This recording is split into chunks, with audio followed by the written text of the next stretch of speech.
All right. So the data what we have is nothing but last 3 years revenue data I have downloaded from my SAP system or ERP system. So technically, this data is nothing but it is belong to a organization who is into our automobile industry, say Tata Motors. Take an example, we are working in Tata Motors. And the moment we download the data from SAP or ERP system, we got near about 1 lakh line items of data in this format. And what's the format? Like name of customer is there, product type is there, and these are the cars we produce and sell to our customers. Salesperson we have engaged to generate the revenue on behalf of us, and these are the regions we export our products. Order date is nothing but the invoice date or the billing date, you can say. Sales in terms of US dollar, we are making the billing, suppose say, or you can consider INR also, not an issue. Year of incurrence of sale and month, quarter, and the intermediate channel partner, if any, that list is also available over here. So now the question is, the moment I have presented this data to my boss is not happy and he's telling to us, this data is of no use for me. You keep it with you. What I want just a summary out of this. So what kind of summary? Last 3 years revenue data based on the products. So whatever the products we have sold to our customers, I just want to see a report on that for the last 3 years. Okay. So if this is the need, if this is the demand from the other side, then what is the best option we have to do? Go for it. See, we have a data summarizing tool called pivot table or pivot table.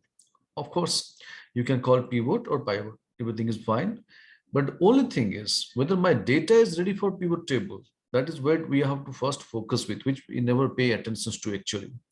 So this is the mistake we are not going to commit further. So whenever we have the data, if I happen to create a pivot table, we must satisfy 3 validation rules. Rule number 1, the data must contain a field header. The data must contain a field header. And no field header name should be duplicate. Suppose say I want to maintain 2 columns as customers. So one column I can maintain as customer, the other one I should name it as customer 1 or 2 or something else.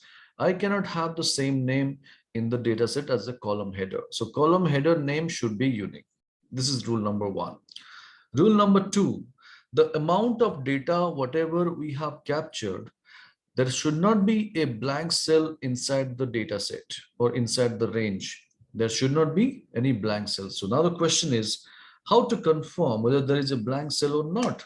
Simple thing, in our day 2, if you remember, the sheet we dealt with is called data clean 1. So in that, I told you how to check whether we have blanks or not. Select your data, press F5 or Control G, click spatial, and there we have an option called blanks. And once we select, click OK, with immediate effect, it will be giving a message to me, no cells were found. So it's a simple message for me that we do not have a blank cell over here. So this is our rule number 2. There should not be any blank cells in the range. We got a confirmation. Now coming to rule number 3. Ensure that whenever you are taking the data, no column should have the merged data.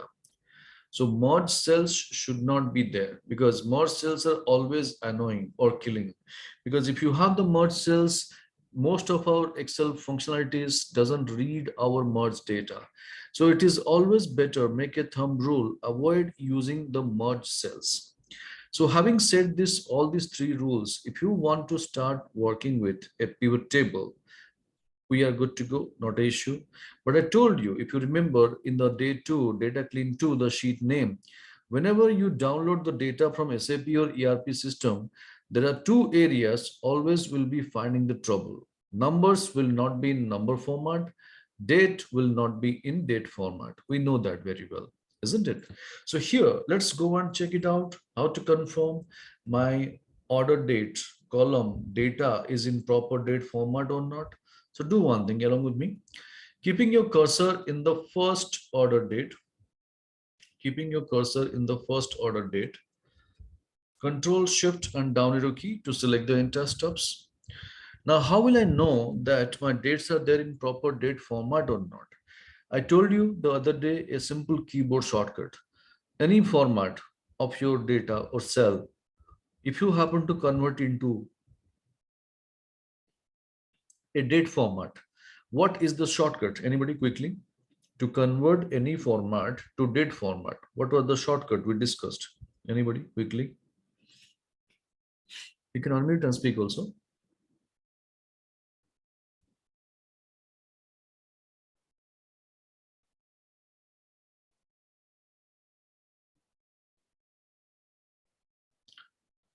Right, people? Control Shift 1. No, Control Shift 1 is to convert any format to number format. Control Shift 3 to convert any format to date format. So Control Shift 3, the moment you press, what happens altogether, then our date format is changing. It's turning into a readable format. So it's a pretty simple message for us that our data is there in proper date format. That's why these changes are happening. So this is the best way to confirm whether my date is there in proper date format or not. All right, people. So what is the keyboard shortcut? Just to refresh your memory, Control, Shift, and 3. And what are the other keyboard shortcuts we learn from the day 1 or day 2? You consider Control, Shift 1 to convert any format to number format. Control, Shift 5 to convert any format to percentage format. Control, Shift, tilde to convert any format to our general format. All these keyboard shortcuts to change the format we have already discussed. Anyway, now coming to our next sales USD column, whether the numbers are there in proper number format or not. Let's go and check it out. So keeping the cursor in the first number of sales USD column and then go to the rest there. Just apply Control Shift 1, as we know, to convert any format to number format. Is it changing the format? Decimals are appearing, post decimal 2 characters are available. Before decimal, do you have your comma separators over there? Yes, all these things are happening. So our numbers are also in proper number format, we confirmed. All right. But in this data, post decimal, whatever the zeros are there, it is unwanted. But how to remove them? Simple. Going to home, you have an option, decrease decimal. Decrease decimal, we can go for that. Or we can use Alt H9, Alt H9 twice. So decrease decimal tapping twice with the help of mouse or keyboard shortcut Alt H9.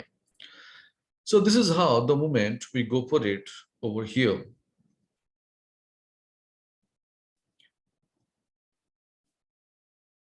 All right. This is how the moment we go for it over here, our data is now precisely confirmed that this is applied with ready-made formats and it is good to go. All right, friends. So up to this clear. So Sridhar and Sandeep, we are working with in our sample case studies folder. File name is data analysis. Kindly open. You'll be finding the same data what I'm showing on the screen so that you can connect. All right. So now I will take you through over here. Though we have done all these necessary data validations and we have confirmed all the rules are satisfied, everything is done, no doubt. But I'll tell you one thing, there's still some problem in our data. Please stay focused. In order date and month, if you check,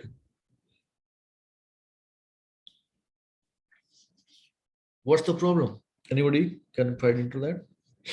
Yes, date format is not correct. Date format is not correct or something else? Yeah, month in the. Sorry, my voice is coming back to me. Here, like in the first example, month, I can see month is Jan, but here month is December. Right. Maybe we need to change there. We need to make the changes. Right. So changes we can make only in the month column because order date we have to consider as our invoice date. Now order date, if it is of Jan, month cannot be of December. isn't it? So this is the place where it has gone wrong. So how to rectify? Let's discuss. I told you the other day, to extract a month from a date, we should go for a formula is equal to text. Text. Yes. So go for it. So when you go for is equal to text formula over here, value is nothing but my order date, comma, within two double inverted quotes, type M 4 times.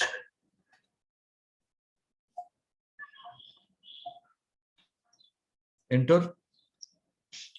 Now the same we can apply for the rest. Double click on the fill handle, and can you see now my entire month column is rectified with necessary month names.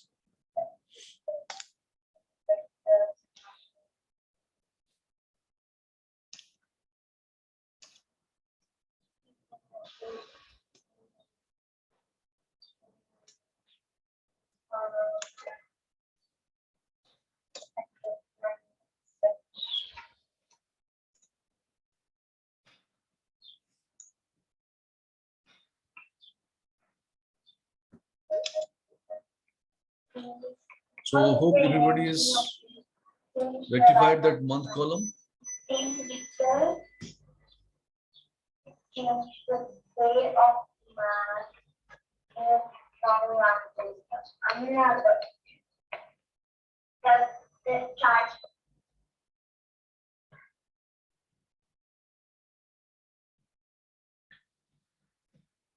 All right. Now, the moment we have done with this over here, let's discuss what else we can do. So keeping the cursor anywhere in the data, go to insert, and the very first option we do have called pivot table. Insert pivot table. And the moment I go and click this pivot table option, you can see it will take you to a dialog box where the entire data range is in selection. So you don't need to do anything over here, and there it is asking choose where you want the pivot table report to be placed. By default, it is new worksheet. It is always better to maintain the data or reports in a new worksheet. So let's go and click OK.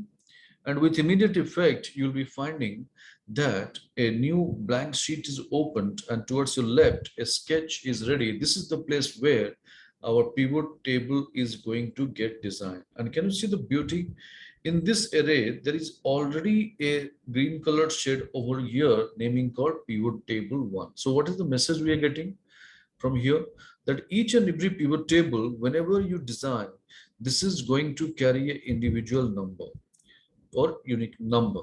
Now, towards your right side, you will be finding over there a box is there. This is naming called pivot table field list box, and small over here options are there. This is called field area, like filter, columns, rows, or values. These are called field area. Okay. Now we have only one action to be done over here. Simply dragging the fields and dropping in the necessary field area. This is the only thing we have to do. But before doing the same, we need to also follow the rule. What is the rule says? That whichever the field you choose from the field list box, whichever the rule you choose from field list box, okay, if it is containing the numbers, if that field is containing the numbers, you must populate in the value field area. So whichever the column deals with your numbers or numerical values, you must populate in the value field area. Why? Because if you do so, then only you can play around with your formula functions like sum, count, average, product, minimum, maximum. Everything is possible only if you bring it to the value field area. Now, before proceeding further and dragging and dropping the fields, if you look at my layout is not matching with yours. Can you confirm? Right, people? Yes, yes. So now if you compare which layout is giving a better view or much of workspace.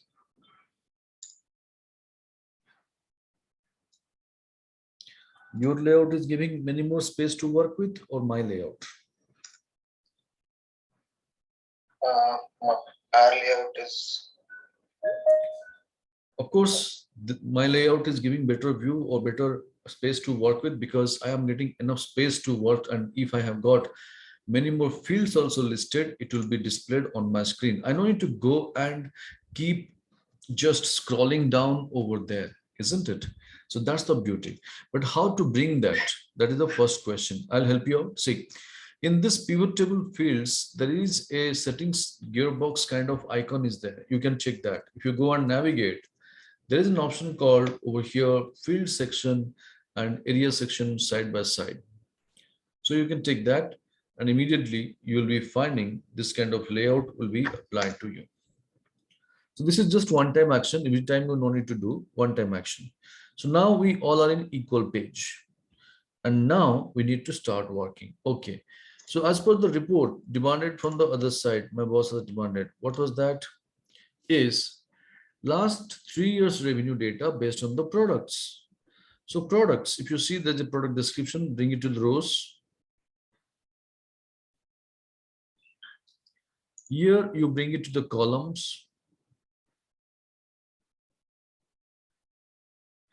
And the billing column, sales USD, since it is containing the numbers, bring it to the values. So can you see now a beautiful pivot is turning up and having a total of 3,199,253. Confirm, are you getting the same total? Yes. Right. Now, once we have made this over here, though our pivot is ready, but this is not ready for dispatch. There are certain things again we have to focus with is called the formatting of pivot table. So what we can do it over here, keeping the cursor in pivot anywhere. You can notice there is an option called design button is extreme right of the ribbon. Design button is activated. Yes, you can go there.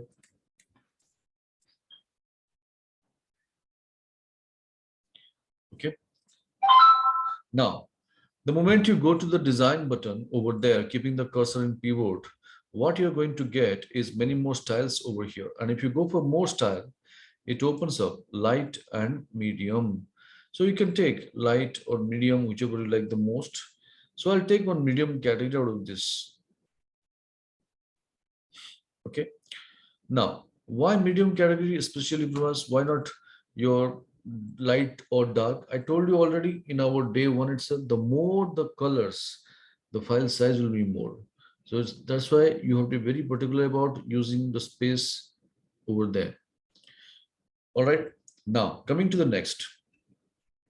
Keeping the cursor over here, once you change this to something else, suppose I change this to this color. Okay, somewhat looking great. Yes. Now, one more problem is if you look at, I'm showing you, please stay focused on my screen. This Bolt, Genix Nano, Hexa, Indica, all these are our products. But our pivot table, it is showing as a row label.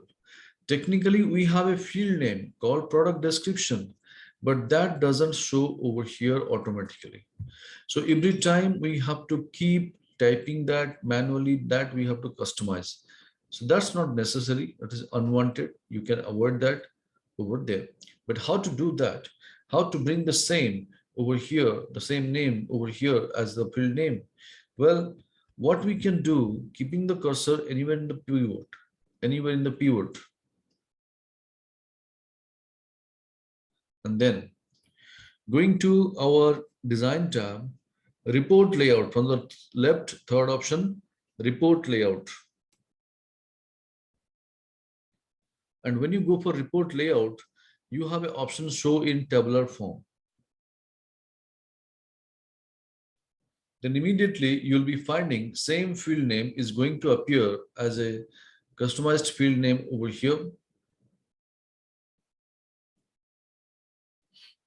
Right? So what you have understood, never ever delete the field names or edit the field names manually. So now, after doing the necessary changes of minimum data formatting, as I have been telling you, whenever you are presenting your data, it should convince to the audience or it should convey the message to the audience, or you should present your data in such a way, it should tell the story to the audience. So now the question is how to present our data in the format of a storytelling format. So what we can do, right click anywhere in this grand total column.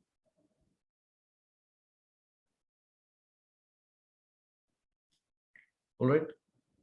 Now we have a option sort, and there you go, largest to smallest. And when you go for it, what is the message I'm getting? That out of an entire product from Indica, we have got the maximum revenue, and from Jest, we have got the least revenue. So anybody can make out Indica maximum, Jest minimum, right? So this is how we have understood how to create a basic pivot table, satisfying all the validation rules and doing the necessary changes or doing the necessary updations when there is a need. And finally, how to present it effectively over there in our Excel. So any doubt, any queries in our pivot table number 1? Kindly rename the sheet as pivot 1, please.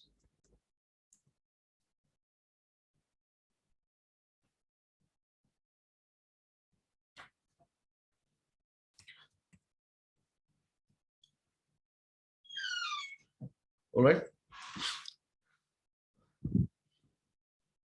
So I believe everybody is ready with pivot 1 and there is no questions. If you have, you can ask me. I'm just holding for 1 minute. Yes, people. Last time when we did sorting, Yeah. there were multiple options. We had the option of adding and removing the rows. Right. In the sorting system. When Okay. we do the sorting now, Okay. it is showing only 4 options. Right. The reason is over here, it automatically detects the data type. There, what was happening, it was taking an anonymous range, and that's why based on the data type, the column, what you are selecting, the order was changing. But here, only one column we are applying sorting, right? So if I select from B5 to E15, right, will I get multiple options? No, that is, see, pivot is not a generic sheet data. Pivot table is entirely different from our normal Excel sheet data. Now, when I have got a combination, say, take an example, I have a combination of text and number, say, and if I go for sorting over here, or if I go for right click and sort over here, am I getting anything? Sure. I'm not getting, because this is disabled for me. You can see also. But if I go for only the text over here, if I want to do sorting, here I'll be getting a sorting option. Can you see? Z to A to Z. So it automatically detects the data type. Since we are working with the one particular column, it automatically detects the data type, and based on that, the orders automatically get set. More sorting option is there. You can do again the changes on this over here, descending, ascending order, or manually you want to arrange. More option is there, but again, that doesn't make much of difference. But at the end of the day, again, which column you are working with, based on the data type, sorting order will be set. Like, is this because we have done pivot, it is not like we are unable to do the sorting? No, we are able to do the sorting, but pivot sorting rules are different. Pivot sorting rules are the different options. Each and every individual column wise, whatever the data type you have, based on that, sorting will be adjusted. If I copy this one and make only value paste somewhere else, yeah, and do the sorting, then it will allow, right? Definitely. Now immediately I'll do it for you. See, now I have got the data, I have copied, I have gone to a new workbook, I made it as paste special value.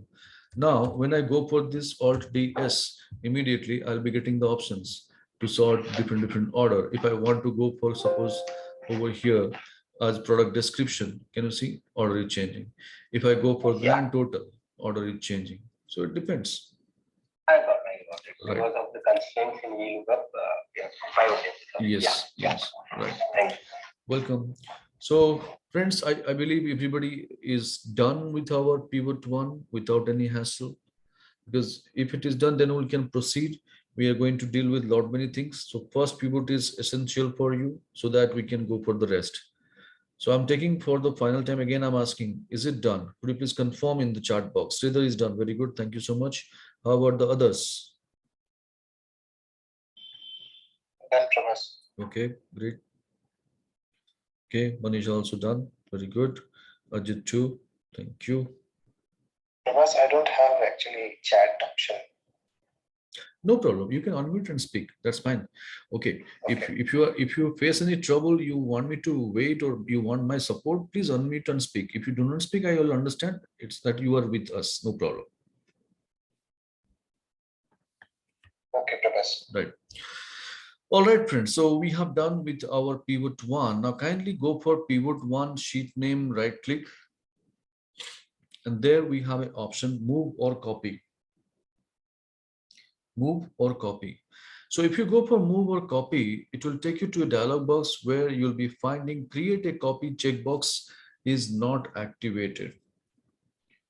Create a copy checkbox is not activated. And the moment you go and activate the same and click OK, you'll be finding a clone of your pivot 1 is turning up. You can rename the same as pivot 2. You can rename the same as pivot table number 2.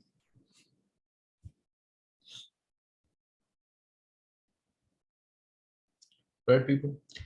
Now let us discuss what else we can do with regard to pivot table. All right. So once I have done this, my boss is quite happy with my presentation. Why? Because I met his demand, like defining last 3 years data in 3 different columns and getting all the products in the row items. And my boss is able to analyze the data, so he's quite happy. And we know one thing, when boss is satisfied with our data or he's quite happy with our report or he's giving a compliment to our work, what happens next? Definitely the expectation level goes high and the workload increases. The same thing happened with me also. So let's see what is the next thing now going to do. My boss is saying, Prabhas, you have given me last 3 years revenue data. That's well and good. But the question is, I want to do more macro level of analysis on the same.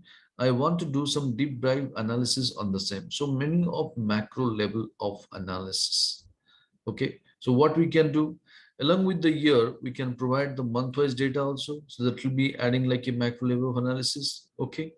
For that, what we can do, we have to check, do we have a field called month? Do we have a field called month? Yes, we do have. You can see I'm highlighting. Yes. Now, only thing is we need to take it to the right field area. So what should be the right field area? Let's take it to the row area. So when I go to my row area, take the month over there, can you see the pivot table structure is changing? Pivot table, entire structure has changed. So once we have made it over here, remember one thing, friends. The moment you are preparing a pivot table, being a user, you must understand what kind of information you are throwing to your audience. All right, that is very, very essential. So here, the data, whatever we have made, no doubt, I would be very happy, no doubt looking at the same, but it is conveying its own story. So each and every pivot table, they have their unique story. So what is the story this pivot is going to give it to me? Let's discuss. As my boss was demanding last 3 years revenue data, we have in 3 different columns. Yes, no problem. Then immediate demand was for the month. Yes, that's also there. But where is the preference still lying in this pivot table data? The preference is still lying in the product description. Though month is there, month has become secondary. And boss has never emphasized upon the product first. First, he has emphasized upon only the month. All right. So now how to deal with the same, how to change our pivot structure and matching the requirement, how to bring it on. So let's discuss. In this row area, if you see, we have a field called product description. That one, we can bring it below to the month. That one will bring it below to the month. So can you see now, the moment we interchange the column, a beautiful structure of your pivot turns up. So this is how we have understood when you interchange the column, how the entire pivot story turns into a different story, or how the entire pivot table changes into something else.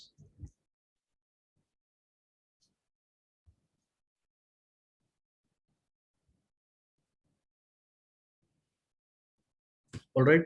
Now, the moment I have presented this, now my boss is quite happy. Yes, this is what I was looking for. Last 3 years revenue data in 3 columns and month-wise comparison I could make out. Now my boss's focus has gone to the data area. Like when he sees in the data area, what is happening, there are many more cells are having blank cells over here. So many cells are blank, right? So my boss is having a doubt, but he said, because why there are so many blanks? So I need to say some reason why there are so many blanks.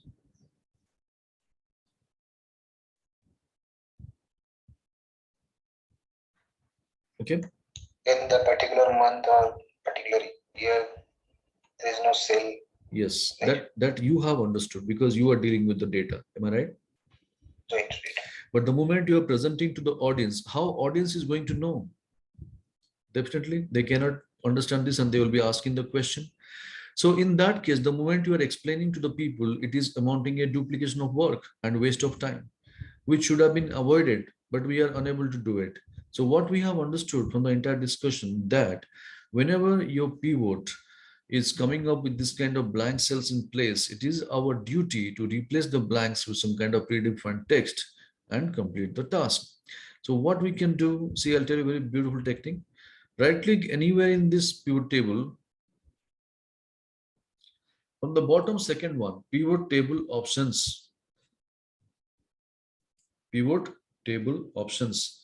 And when you click it over here, we have an option over here, naming called format. Naming called format. Okay. There we have an option for empty cell show, and there is a box. In that box, whatever you want, you can type 0, -nil, not available, not applicable, anything you can type. But I would suggest go for 0 since we are dealing with numbers. So when I go for 0 in that box and click OK, you can notice all these blank cells, whatever we had, these are replaced with the text called 0.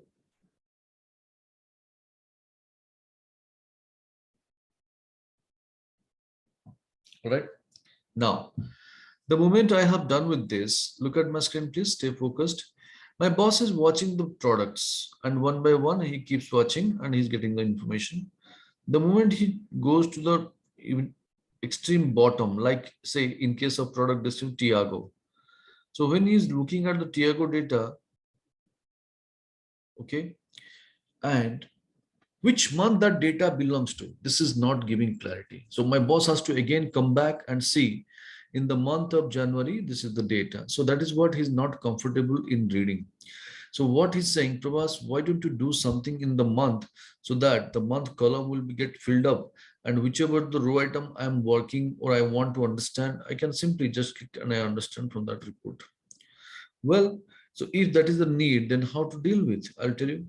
Keeping the cursor over here, anywhere in the pivot table,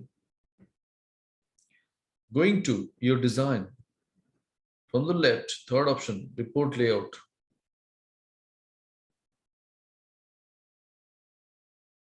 Okay. And there we have an option, repeat all item labels. What is that? Repeat all item labels. Then with immediate effect, the entire month column will get populated with the respective month names over there. Correct? So this is how we have understood that whenever there is a need in pivot table, how to interchange the columns, how to present it effectively, and how to bring a different structure of our pivot table and conveying a different meaning to the audience over there by simply interchanging the fields. Hope that makes sense. Pivot 2 is clear. Any doubt, any queries?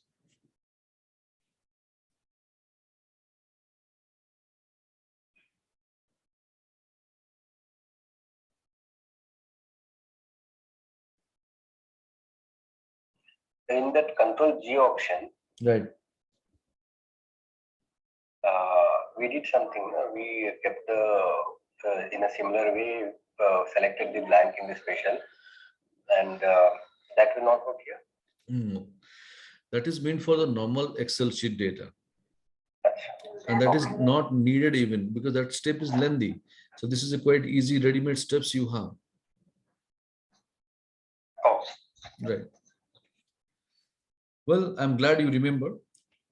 Right. Now, right click on pivot to sheet name.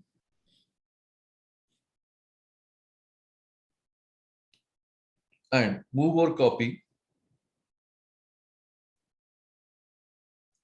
Then create a copy and click OK. Okay. Now, the moment you go for this, one more pivot is ready. Please rename the same as pivot 3.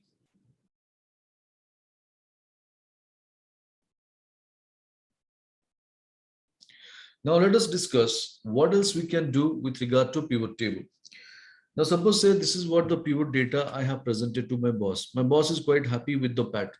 What he's saying was this pattern is really good. Having 3 years data in 3 columns and year data in 1 column for all the products I could make out. Now, what if over here my boss is saying, I am done with product description. If I want to see customer-wise data or dealer-wise data, again, I repeat what my boss is saying. I am done with product description, but instead of product description, I want to see the dealer-wise data or customer-wise data. So let's do one thing over here, keeping the cursor anywhere in pivot. Okay, then what we can do over here, if you look at our product description field is already enabled or checked, that you can remove. And what my boss is looking at, customer, that you can bring it to the row area. So two things you have to do: deactivate the unwanted field called product description, bring the record field called customer over there in the row area. And you can see the layout remains the same. Only thing is the data is changing over here by simply from our pivot table field list to the field list box. All right. So entire structure is changing of the pivot with immediate effect. All right. Now, who is our first customer? Let us analyze this report. Who is our first customer? Al Hamid Automobiles, right? Now, my boss happens to see 2014 Al Hamid Automobiles, January, no business. Of course, no business. Now, when he goes to February, some business is there. Yes. When he goes to March, again, no business. And when he goes to April, we have got some business again. So the thing is, when my boss happens to see a particular customer's history or data for 1 year, then this is going to be a problem. Obviously, what is the problem? Lot of time navigation, lot of time scrolling around. People don't like to do that. Do you agree with me, people? When I scroll down so many times, each and every customer wise, nobody will be interested in doing that also even, right? So this is the place where my boss is not happy, and what he's expecting, he's saying, was why don't you do something with the report? Just make a report in such a way it should give the entire history of all the customers in one interface, and on the click of button I should get the details as well. Well, so if that is the need, then how to present it? Let me take you through. See, if you keep your cursor in pivot, in your row area, we have got two options. What is that? Month and customer. Take month. Take month to the column. Okay. So when I go and take month to the column, can you see the beauty? The entire customer history is turning up in one column. But how many columns you have landed up with? Just see. I'll showcase you. No need to do anything. Just look at my screen, please. See. How many columns? Around 41 columns. So now tell me, having 41 columns of data, how to present it effectively? One thing. Second thing, suppose say my boss has asked me, Prabhas, while coming back to my cabin, get me a printout of that, whatever the report you have created. Now, how to take a printout having 41 columns?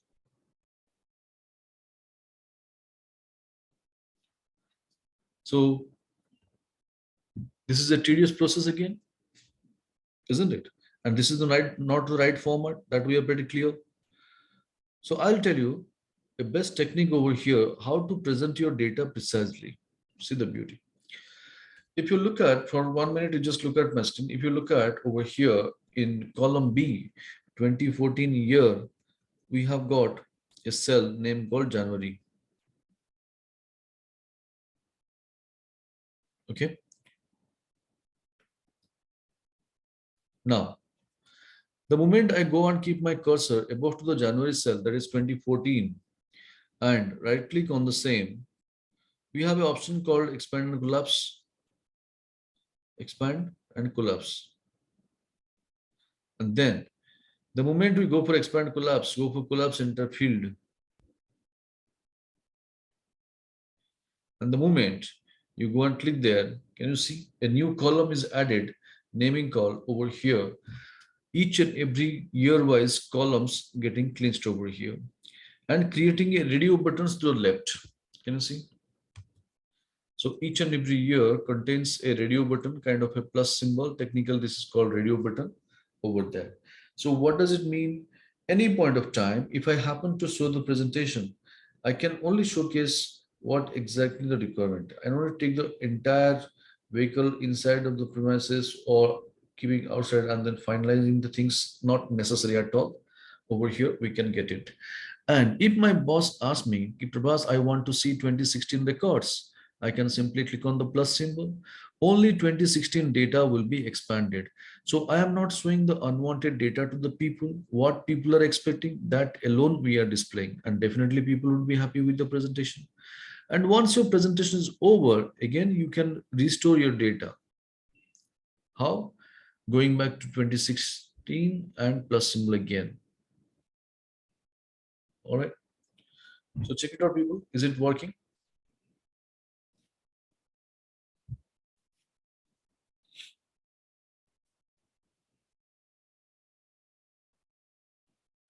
Anybody needs my support, do let me know.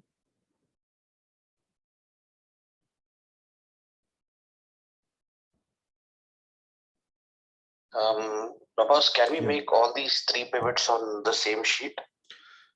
Yeah, you can do one by one. I mean, one below to the other, you can keep doing. You have got 10 lakhs, 48,576 rows. So as long as your data is compatible with that, you can do it. It's not necessary that you should have the individual sheet. The reason why I'm doing it is to explain you all the features in a better way, one by one. No, so my pivot actually needs to be, it's not a big data, but some different aspects have to be on the same sheet. So I don't know how to do that. Can I just copy paste and then change the columns and everything? Yes. Yes, you can do that. Okay. Not a problem. Okay. Fine then. So pivot 3, the story is clear for everyone. I can take that. Okay, so see, it's confirmed, it's done. How about the others, people?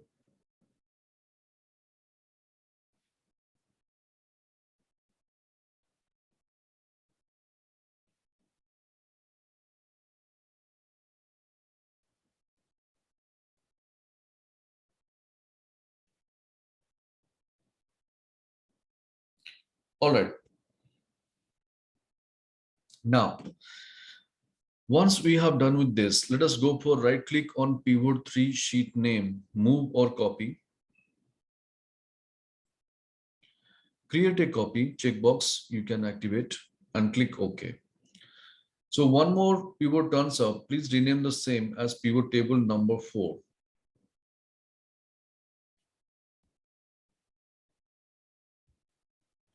Pivot table number 4. So we have got the data presented in this format. Now I have got a question for you. So this is what we have presented to our boss, and whatever we did, that is anybody's job. This is a simple pivot table feature. Anybody who knows also, he can use this, right? But what I am always emphasizing upon, if you recall in day 1, day 2 as well, that how to make our presentation different from others by having some value additions to your work or presenting the data in a different way. So what can be done to make some improvements in this or to give a value addition to my work? What can be done? Please share me your ideas. You are ready to Answer that, what I'm asking the question.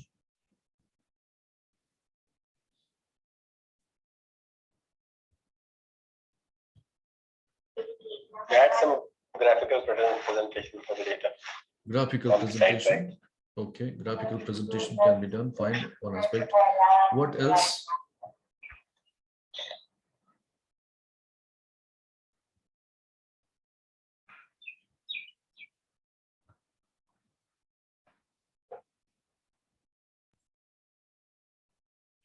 So if I go for graphical presentation, does it make any sense in this format if I go for it?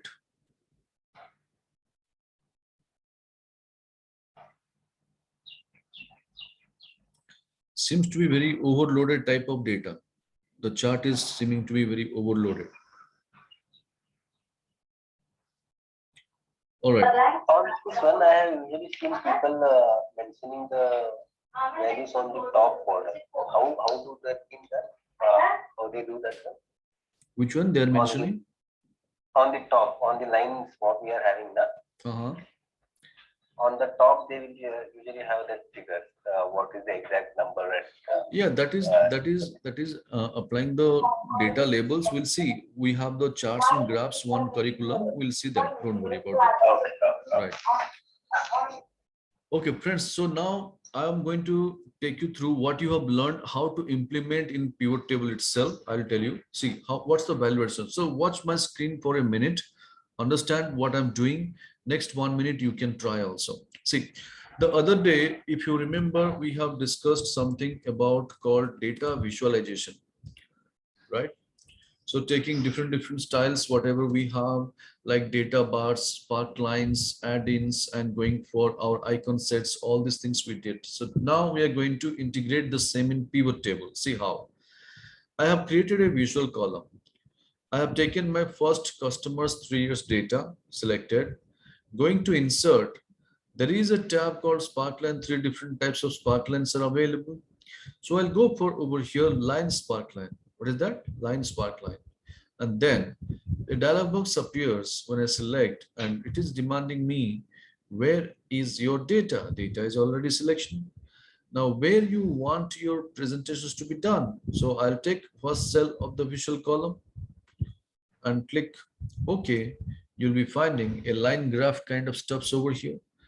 Now the same, I can drag it down for all the rest of the customers. Okay. Then you can see a Sparkline tab or options or design tab, depends upon the versions will be activated. And there we have an option called markers. Markers. So now see the beauty. The moment I go for markers, people will love to see this and this. They will never be intent to read these numbers or boring these lakhs, crores, billions and millions. They want to simply make out.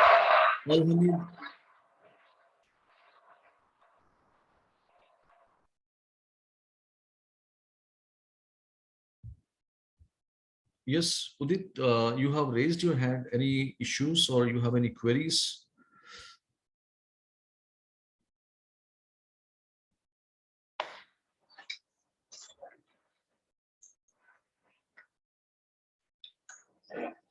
No.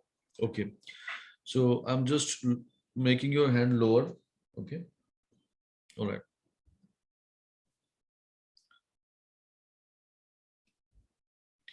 So now the moment you watch this, people will love to see this kind of information and they will be making out how the customer and this visual only, how it is going to interpret the story. Alhamid automobiles, if you see compared to last year, again, this year, what is happening, there is a no significant growth or changes or degrowth is there. But yes, Arya Motors consistently, it is growing. So it's a good sign.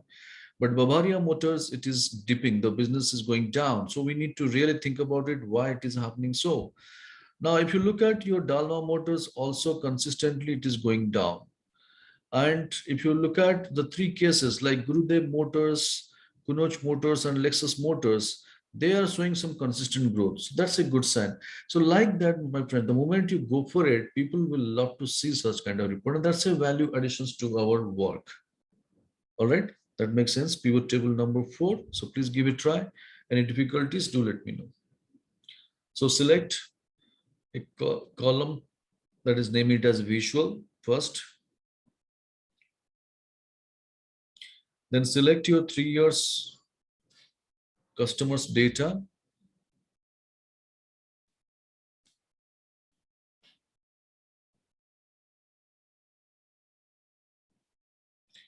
And then go to insert sparklines, line sparklines.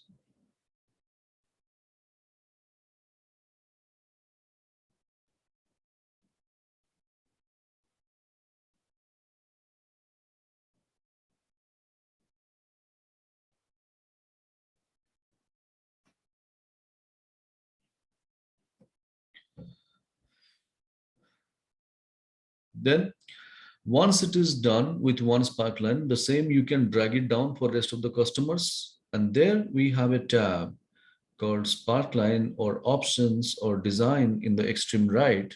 And you have to go and check. What is that?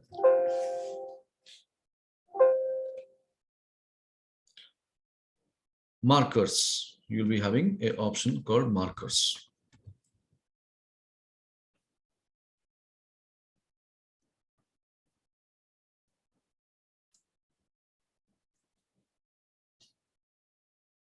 So in the meantime, I am having one small thing.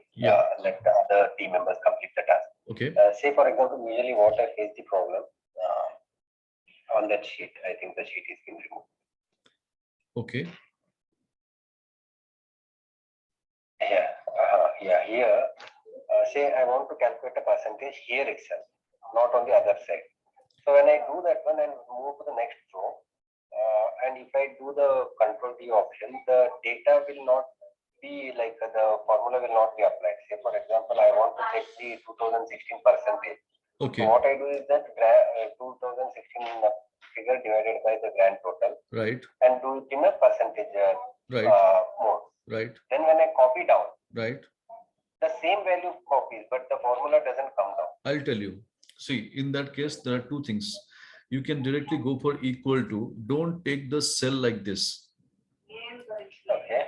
Instead, what is this cell reference? It is D column and cell number is D6. Okay.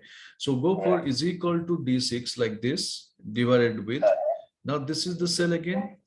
So again, that you should not take as selection of the cells. You again remember what is the cell that one? D22, correct? D20, yeah. Then no, I want to calculate the year, right? Yeah, it's okay. Right. I'm just telling only 1 year case, then rest you can take care. See, you go for F4 because when I copy the formula down, this cell should not move down. Exactly. Now, the moment I go for this, Control Shift 5 to convert any format to percentage format. Yes, exactly. Now the same I can drag it over here like this, or I can double click on the fill handle. And the moment I go for Alt equal to, is it 100%? Correct. Yeah. So it was one of the very helpful thing because every time I used to copy, paste special value, then make it changes. Not necessary. Then put it here. Not necessary. This trick I was not doing. Thanks. Yeah, welcome.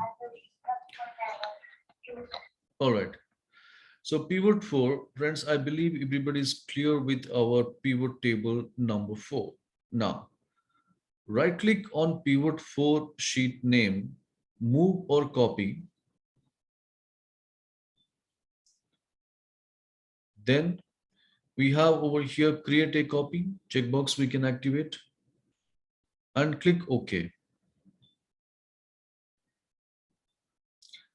One more pivot turns up, you can rename the same as pivot table number 5.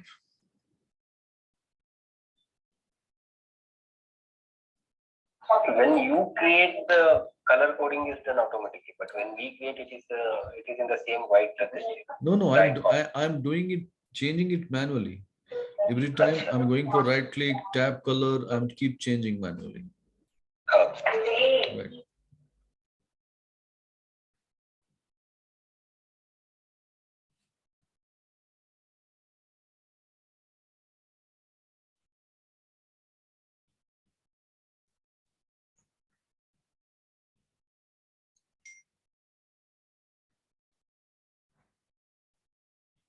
Now, Pivot table number 5. This visual column work is over. You can select like this as I'm selecting on my screen and kindly delete the same. How to delete? Control minus. Control minus. So we have deleted our column over there. Now let's see what else we can do with regard to our pivot table. But before that, the unwanted column, let us remove from the pivot. Say customer, you can deactivate. Month, you can deactivate. Product description, you can bring it to the rows. The very first pivot table, whatever we have created, the same thing we have brought it over here. So once we find our data is created to the original pivot table or the first pivot table, whatever it was, then we are going to discuss the rest. Now suppose say this is what we have presented to our boss. My boss is watching the data and he's telling me, Prabhas, you have given me last 3 years revenue data. That's fine. But what I want to know is, what I want to do is over here, along with this revenue, I want to compare to generate this much of revenue, how much incentives we have paid. I repeat, boss is asking, I want to know how much incentive we have paid to generate this much of revenue. So basically, boss wants to analyze revenue versus incentive. So how to make it? That is what the question. The first question over here, in any corporate, wherever we are working with, whom we pay the incentives? To the salesmen, sales agents, or salespersons. But my boss is not willing to know whom we have paid. He wants to know how much we have paid. Okay. So the first question, do we have a field called incentive? Check it out. Do we have a field called incentive? No. So our first problem start. We do not have the data. Okay, keep that things in the hold. Take an example. Since I told you we are working in Tata Motors as an example. In Tata Motors, we have a uniform policy. Whoever the salesman, whichever the zone he is belong to, north, south, east, west, or central zone, whatever the billing he makes, he will be entitled for 2% incentive. Suppose this is the uniform policy in Tata Motors we do have. All right. Now, having said this, if I want to create a column naming called incentive, then how to create it? So one thing we know, we do not have the data, but we know how to compute incentive. So if that is the case, then what is the option we have? We can go back to our source data. We can go back to our source data. That is summary table. And what is the last column we have? Channel partners. Keep your cursor next to the channel partners and type incentive.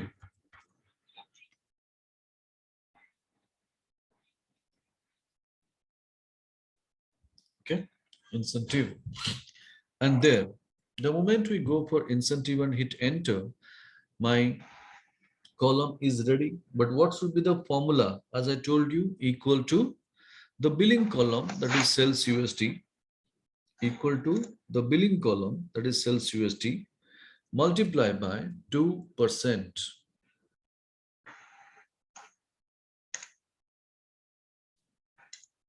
Hit enter. Now the same, you can present the formula for the rest of the cases by simply double click on the fill handle or drag button. And you can notice our incentive column is ready, but where? In the source data. So hope everybody has got the data ready.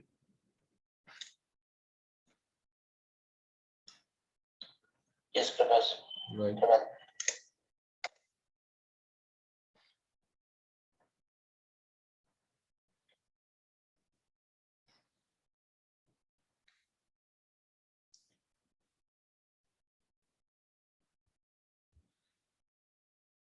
Well, how about the other people? Sandeep, Anisha, Aksha.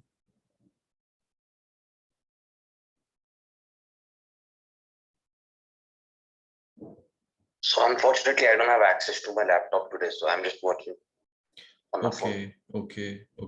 No problem. Fine then. So now the moment you have done with this, our data is ready in the source data sheet. But now the question demands how to bring the same incentive column in our pivot table field list box. Because if you see in pivot table number 5, below to the pivot table channel partners field list box, there is no such kind of column name called incentive, right? So here in this case, our experts, they will suggest us to do a job. What is that? They will ask us to right click on the pivot any point of time, go for refresh. If I do refresh, am I getting the incentive below to the channel partners? Just check. No. Then why they suggest like this? See, refresh is the option will help me in updating the pivot table data if you do any changes within the existing data range. Once your data range is expanded in terms of columns or rows, then that is not going to help me. We have a different option altogether to deal with the same is called change data source. So how to get it activated? See, keeping the cursor in the pivot, going to your analyze or pivot table analyze or options tab depending upon the versions of Excel. And once you go for this, there is an option over here called fields, items, and sets. Fields, items, and sets in the calculation group. Fields, items, and sets. Inside that, there is an option called calculated field. So this is what the option we have to navigate for creating any column of ours. But our column is already created. Where? In the source data. So what we need to do is same pivot table analyze. Here we have a direct option called changed data source. Same analyze, changed data source. Can you see? I'm highlighting. Okay. Now, if I click change data source over here, now it will take my cursor directly to the source data sheet. All right. Here you no need to do anything. Just take the mouse pointer and take the horizontal scroll bar a little bit right. So now you can realize that our data is appended only up to column K. It is taking the range. But we have created a new column as column L. So data is expanded up to column L. So based on that, only thing you have to change over here is wherever this K is written in the range box, that alone you should change to L. This is the only change you have to make. And once you made it, things will be done. Just check it out. Once you do the changes, are you getting incentive field in your pivot table field list box? So let me do the changes. Instead of K, I'll go for L, enter, and below to channel partners, incentive is on. So since incentive is carrying the numbers in place, what is the right field area to place with as we learned? Values. So bring the same to the values. And with immediate effect, you'll be finding a column is created naming called total incentive. Along with that, the year-wise incentive also be able to see. So that's the beauty. Whenever there is a need, if you do not have the data, you do have an option to create the data and bring the same to the pivot table by changing data source. Hope this is working. Any doubt, any queries?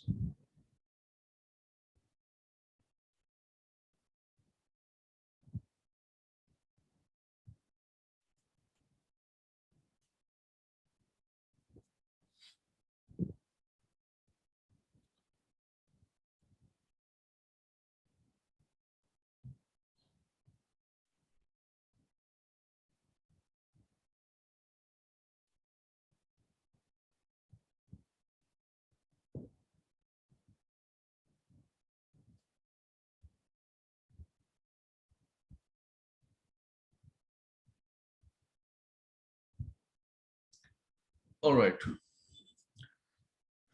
Now, pivot 5, we have made it people. Right click on pivot 5 sheet name. Move or copy. Create a copy checkbox you can activate. and click OK. So one more pivot comes. Please rename the same pivot table number 6.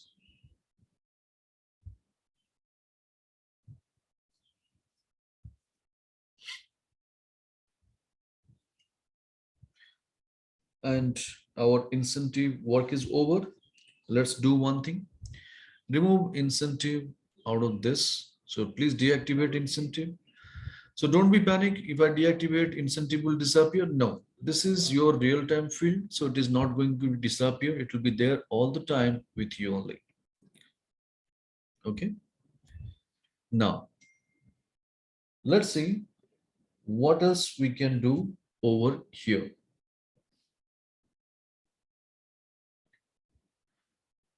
The moment we go for this, we have done with our incentive. Boss is quite happy. And he said me one thing, Pravas, you have given me the incentive data. I could analyze the same. That's fine, well and good. But now the question is over here. I want to know, while making this much of billing, while making all these invoices or billing of this much of amount, how much discounts we have given to our customers. I want to know that. So basically in one line, if you want to say, boss wants to know or wants to do the analysis between the billing amount versus discount amount, billing versus discount, he wants to make it. So the first thing you should check, do we have a field called discount? Check it out, please.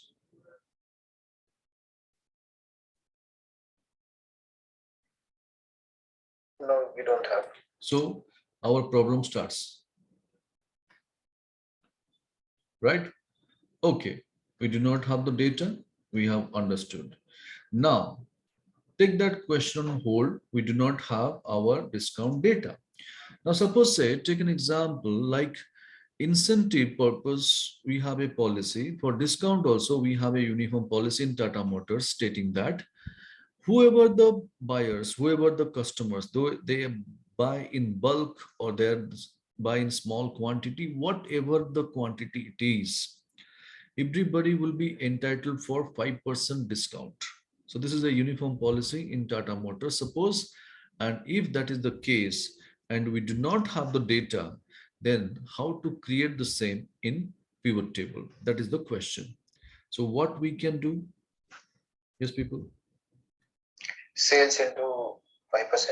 Same thing, whatever we did as incentive, the similar fashion, we can go and create the discount column also, right? Great. Now, over here, don't do that. Don't do that. I know you might be in a hurry. Don't do that. So now let us analyze the situation. No need to do anything. Just look at my screen. See, going back to source data sheet, creating a new column, adding the necessary formulas, bringing the same by changing the data source in the pivot table options. How much time we have spent? Almost roughly 5 minutes. So one end, our 5 minutes of quality time is being spent. Besides that, what is happening? When you create an unwanted column and unwanted formulas, my file size is also getting heavy. Can you see that? File size is also getting increased. So because of all these reasons, the option, whatever we have opted now, though our experts, they do suggest us to do the job like this, but Excel never recommends for that. Neither I do advise for it. So if this is ruled out, if this is not needed, if this is not the best option, so what is the best thing we can do in this case? So now our objective is, if at all there is a need to create a column called discount in pivot itself, how to create that column in pivot without creating the source data. So the best option, what you can do, keep your cursor in your grand total. Please start working with me. Keep your cursor in pivot table number 6, grand total cell. Go to your pivot table analyze or options tab, depending upon the version of Excel. As I told you, there is a calculations field items and sets. And there we have an option calculated field. Okay, I'm highlighting again. Everybody can connect. Analyze or pivot table analyze. Calculations is the group within that field items and sets within that calculate field. So the moment we have done with this, immediately it will take you through a field called dialog box called calculate field, insert calculate field. Now the first criteria, what is that it is asking? Name. So what should be the name of the newly added field? Discount. Right.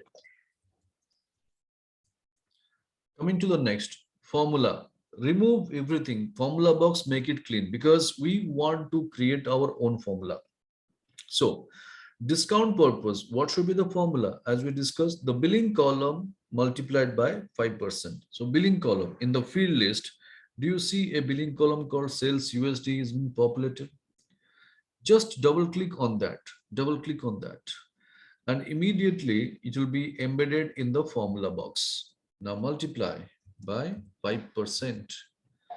And the moment you click OK with immediate effect, you can see a column is going to be populated over there, and that can be named as discount. So what we did over here, I repeat, you can cross check anything is missing. We named the field, then we have gone for sales USD to double click, then we have defined 5% multiply over here, and finally we have gone for clicking OK. So this is what the task we did it over here, and the moment I go and click OK, I'm not only going to get a column called total discount, along with that year-wise discount also we have got it. So in the similar fashion, we can go and create our incentive also. This is what the learning takeaway we have got it. All right, friends, check, hope this is working. This is a very beautiful option. So instead of creating the data all the time, you can have the virtual fields as the calculate fields.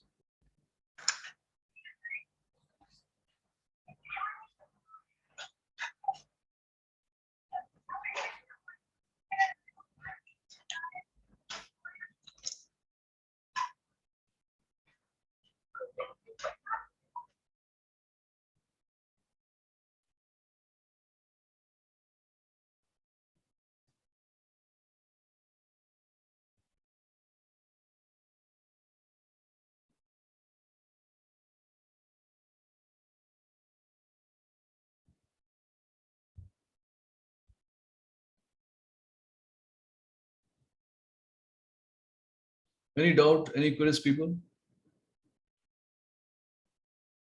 No. Great. How about the others, people? Pivot 6, whatever the task we did, is it clear? As I have been telling you, in training, everything seems to be like a fairy tale. You have to do the practice. Practice is very, very essential. Taking the live data, you have to keep applying all these features. Then only things will be registered in the mind. Anyway, so we have done with our pivot table number 6 over here. Let's do one thing. Right click on our pivot 6 sheet name, move or copy, create a copy checkbox you can activate, and click OK. So one more pivot turns up. You can see, name it as pivot table number 7.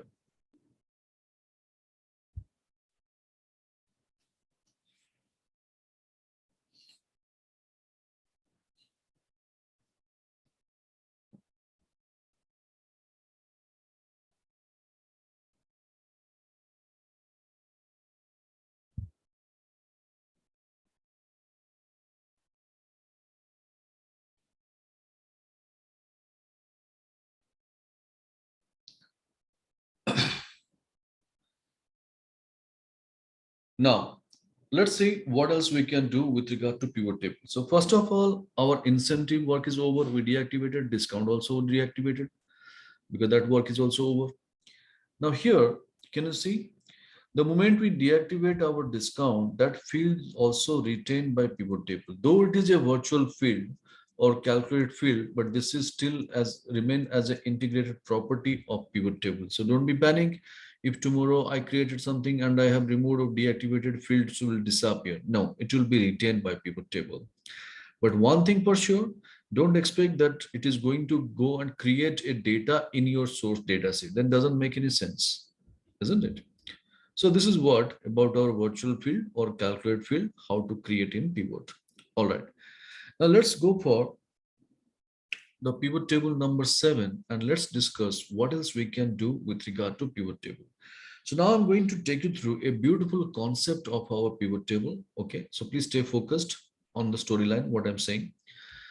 Suppose say my boss has appreciated my work, saying that Prabhas, this pattern is really good. Whatever you have presented, taking the 3 years data in 3 different columns and defining all the products in the rows, this pattern is really good. I like the most. But you have given me only one pivot table. Yes, I have given only one pivot table. What my boss is saying that he is looking for the similar pattern of pivot table, but it should be based on the salesman. So basically in one line, if you happen to say salesman wise pivot table, he is expecting from me. So how to go for it? So the first thing first, what we'll do, we will take a look. Do we have a field called salesman or salesperson or sales agent something?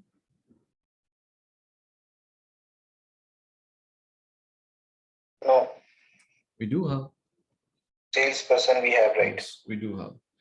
So the moment you look at the same, our problem is solved. We have the data in place. All right. Now, let me take a call on behalf of all. You don't need to do anything. You just watch my screen. In this case, what we are supposed to do. So let me do the R&D on behalf of everyone. I will take my salesperson, put it in the rows. Pattern is disturbed. Can you see pattern is disturbed? Boss is not happy. If I take it to columns, though patterns remain the same, salesperson just header is displayed, but names for salesperson details are not visible. Doesn't make any difference. So now I'll go and take the salespersons to filter. So now what happens? My patterns remain the same, so I'm quite happy. And along with that, my salesperson details also coming up above to the pivot area. Now in this case, what I did out of the curiosity or with the happiness of finding the solution, immediately I expressed my answer to my boss saying that, what, sir, you are looking for salesman wise pivot table, right? Please go to this salesperson filter, choose SM1, click OK. Now this is the data going to be for salesman 1. Only thing is you have to create a new or insert a new worksheet, and this data you have to do the copy paste. So this is the only action you have to repeat for number of times depending upon the number of salesperson. So this is the kind of suggestion advice I have given to my boss. What do you think? What will be his reaction? Hope you have understood the entire storyline, what I said. Yes, yes. Right. So what will be the reaction from the other side? Definitely not a positive one. So what my boss did, what kind of reaction he gave also, let me complete with that. My boss just looked at the data, he listened the whole story, he looked at me, and immediately he gave a plastic smile. You know, plastic smile, the smile which is not natural, isn't it? And bosses are good at smiling in that way. Anyway, jokes apart. Now, my boss is saying, Pravas, I'm really impressed with your smartness. The way you have diverted the entire responsibility towards me, I like that. Now, if I am going to or I am happen to do your work, then let's do one thing. Tomorrow morning, when you come to office, please bring your resignation letter with you. I would be happy to sign on that. So this is the kind of reaction my boss had given. So basically what we have understood, we cannot transfer our job responsibility towards our superiors or seniors, isn't it? So here, what is now my boss is expecting from me? Let's go and have a discussion. No need to do anything, just look at my screen. Now, suppose say we have a global report. What is that? We have a global report. And how many salesmen are there? Suppose say we have got 200 salesmen. Okay. Now over here, the moment I go for this, what is the job my boss is expecting from me? I'll tell you. Job number one, boss is saying that expecting that from me, I should go and insert worksheets. How many? Depending upon the number of salesmen. Job number 2, copy pivot table and paste. Paste. For how many times? 200 times, total 400. Job number 3, select filter with salesman names. For how many times? 200 times. Total 600. That is also not enough for my boss. Finally, he's also expecting that I should go and rename the worksheets with salesman name. That to 200 times. So total, how much? 800 tasks. You can imagine. So how much time it will be taking for you? Anybody? Yes, Sridhar, what's your opinion? How much time it will be taking for you if this kind of task to be delivered? Make a rough estimate. At least 30 minutes. 30 minutes. Can you do it in 30 minutes? 800 tasks, not a joke. Usually, I will give that one to my MIS team and say, boss, please help me for one time. Yeah. Yes. So first of all, from the discussion, we have understood we are not intent to do such a tedious process over here. This is one. And if I happen to do, then first I need to understand what is the kind of role this report is going to play, why my boss is giving such a tedious process to be delivered. Then only I can give some value additions to the work. So why my boss has given this kind of task to me? Simple. He wants to just analyze whatever the target is given to each and every individual salesman, how much they have actually technically achieved. Is it overachieved? It is underachieved? And based on that, he's seeking the feedback from the each and every sales professionals. That's why he's seeking the individual reports so that he can send it across over email. Okay, this is what we anticipate, but technically this is not the fact. I will tell you why he's asking to do this kind of job: to make my life miserable. Yes, because he believes that I don't have any work. That's why he wants to engage me with some kind of this kind of activity. Anyway, jokes apart, we know that why he's asking, but who is going to do? Definitely us.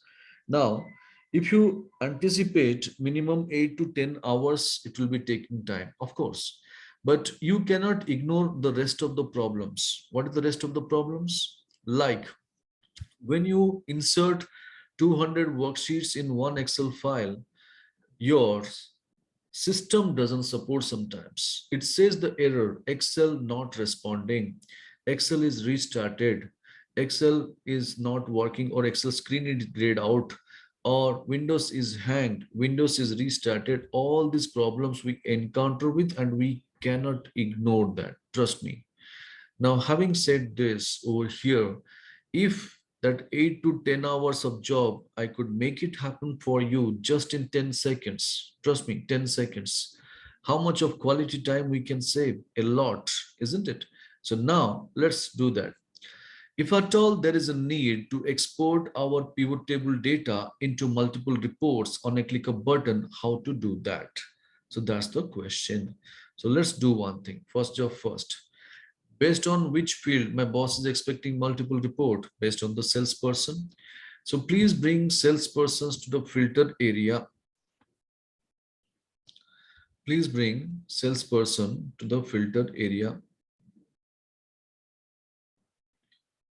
Okay, first job first. Now you will be finding a filter added over there above to the pivot table in B1 cell, which is showing all over here. No need to click the filter button, just select the cell and go to your analyze or pivot table analyze or options tab, depending upon the version of Excel. From the left, very first option deals with pivot table name. And below to that, you will be finding a options tab is there. Don't click anything, just look at the screen. So pivot table name is there. Below to that, options tab is there. And next to the options tab, there is a tiny button called drop down list kind of stuffs. And the moment you navigate through the same with immediate effect, what will be happening? Three options turns up. Options, show report filter pages, generate get pivot data. So go for the second one, show report filter pages. And the moment you go for it, a dialog box appears on the screen. And what is the field already in selection? Of course, it is the salesperson. And my boss is also expecting the salesman wise report, correct? Now, the moment you click OK, see the beauty. With immediate effect on your blink of your eyes, your pivot will start exporting the data, having the pattern remains the same. Your salesperson filter names are also there with salesman name, and your sheets are also renamed with the salesman name. Can you see that?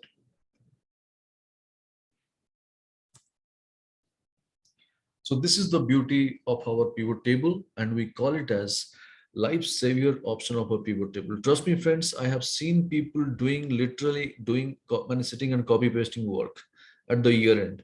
Whenever there is a need of confirmation balances, whenever you want to seek the information from the individual participants, all those cases that can be efforts can be minimized. So that is what our story of pivot table number 7. Hope this works. Any doubt, any queries? Helpful? What people would say as a user, what do you believe? Is it going to save a lot of time?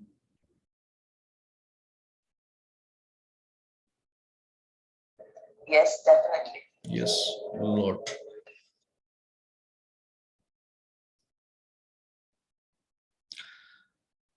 So I believe that everybody is able to export the pivot table data into multiple reports, and pivot 7 story is clear for everyone. Now let us do one thing. Go to our pivot 7.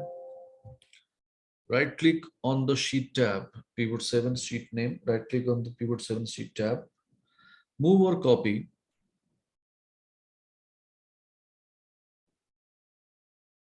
Create a copy, checkbox you can activate.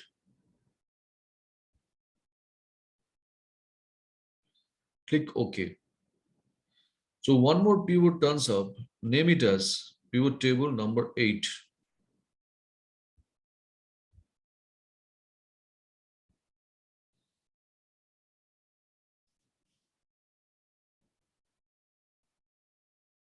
Now, what else we can do with regard to pivot? Let's have a discussion. Salesperson work is over. You can deactivate salesperson.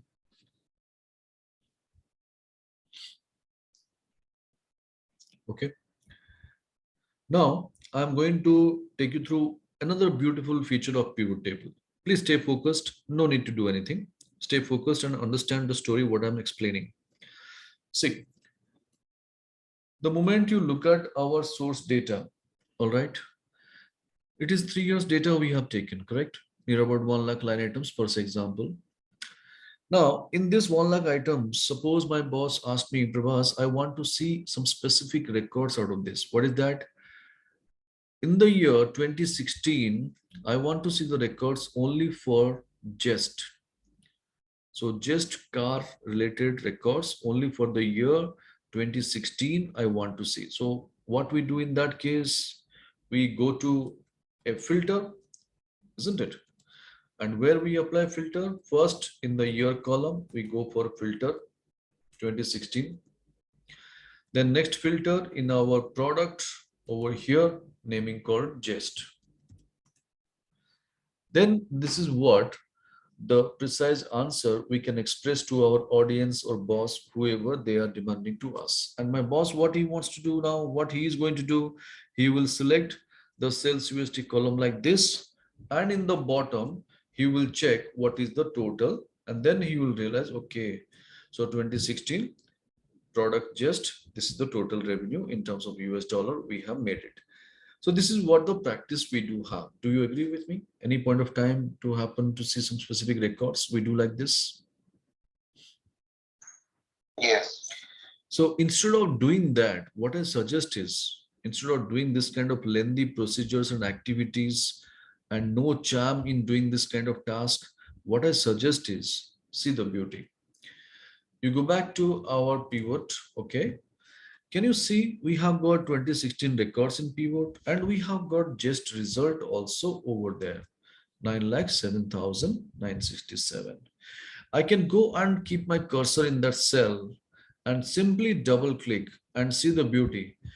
One set of data as it is matching with that record 2016 and just it is going to be populated in another sheet, and that's the beauty along with the tabular format. So 2016, if I want to see the just records on a simple double click, I can get it. Right? Just give it a try. 2016 and just whatever the value in the pivot table, double click on that value. Is it creating a separate Excel sheet data with combinations of that two records?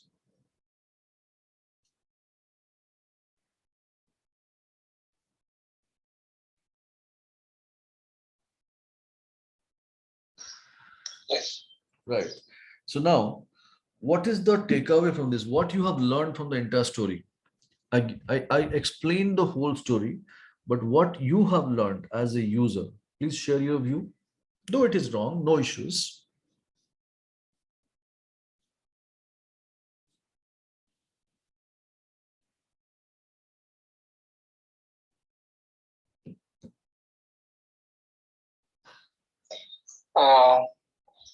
Once we double click on that particular sum, Yes. we will get the table of we will get the table.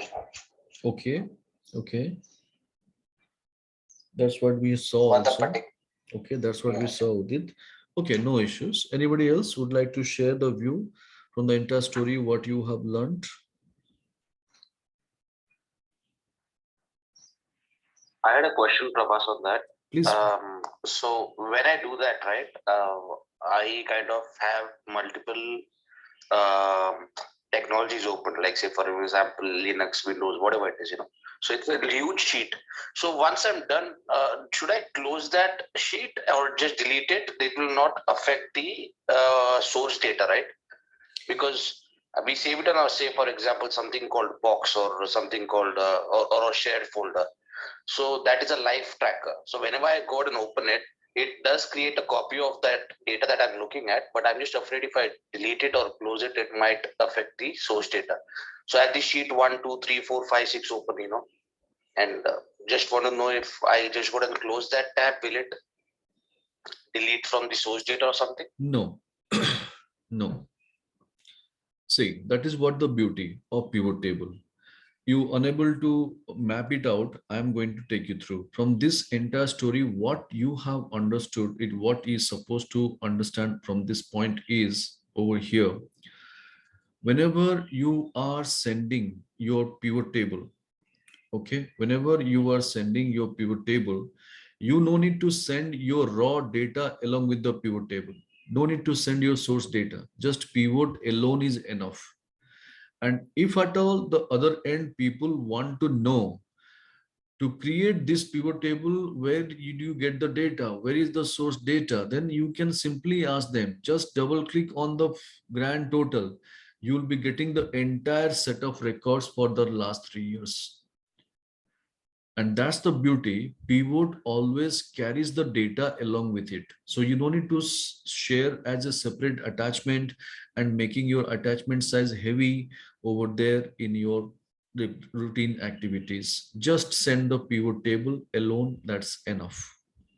So that's the takeout. No, understood. So yeah. Would the view that you're looking at, right now, you just double click, it opened a sheet. Right. Right. So what happened is while discussing on our everyday calls, so while discussing, we go and discuss those line items that are there. Right. But what I'm saying is that when I double click, it does open another sheet, right? For example, can you double click on the grand total again? It will open all the data. Right. Okay. Now this, because I'm going to save this file anyways, this is a working file. Right. So can I just go ahead and right click and delete this before I save it? Because I don't like those many tabs open. There are 10 or 15 tabs that kind of open when I view it. Right. So if I delete this particular sheet, will it affect the source data or no? No. No, right? No. It should not. No. Okay. It is, we are pulling the data from pivot table. So pivot table is already created from the source data. So there is nowhere it is going to affect my source data if I delete this. So now I'm deleting, see, I'm deleting now. It is not going to affect any of my source data. It is there as it is. Yep. That helps. Yeah, thank you. Welcome. So this is how we have understood that whenever there is a need in pivot table number 8, we have understood you can pick the specific combinations of data and those individual line items will be automatically pulled up in a different sheet with beautiful table formatting. So that's what the beauty of pivot table, because it carries the data along with it. So you don't have to struggle for that. All right. Now coming back to pivot 8 sheet tab, right click on the same, move or copy, create a copy, checkbox you can activate and click OK. So one more pivot turns up, you can rename the same as pivot 9.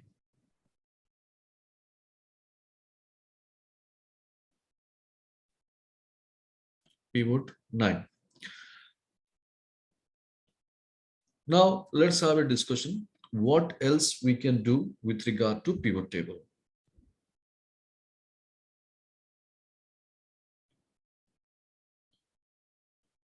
All right.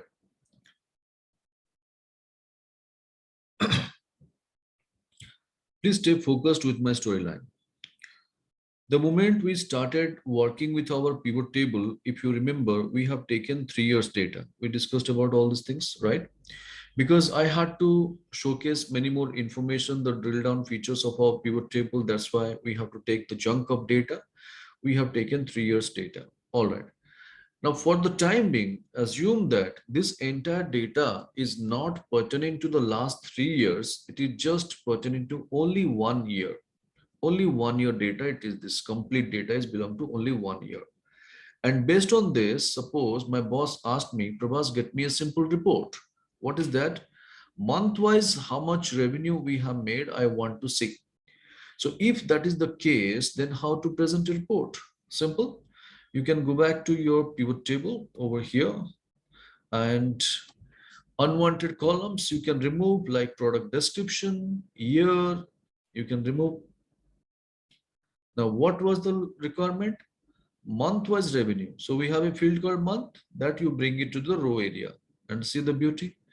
With immediate effect, a beautiful report, month-wise total report is ready. So please confirm you got this report ready.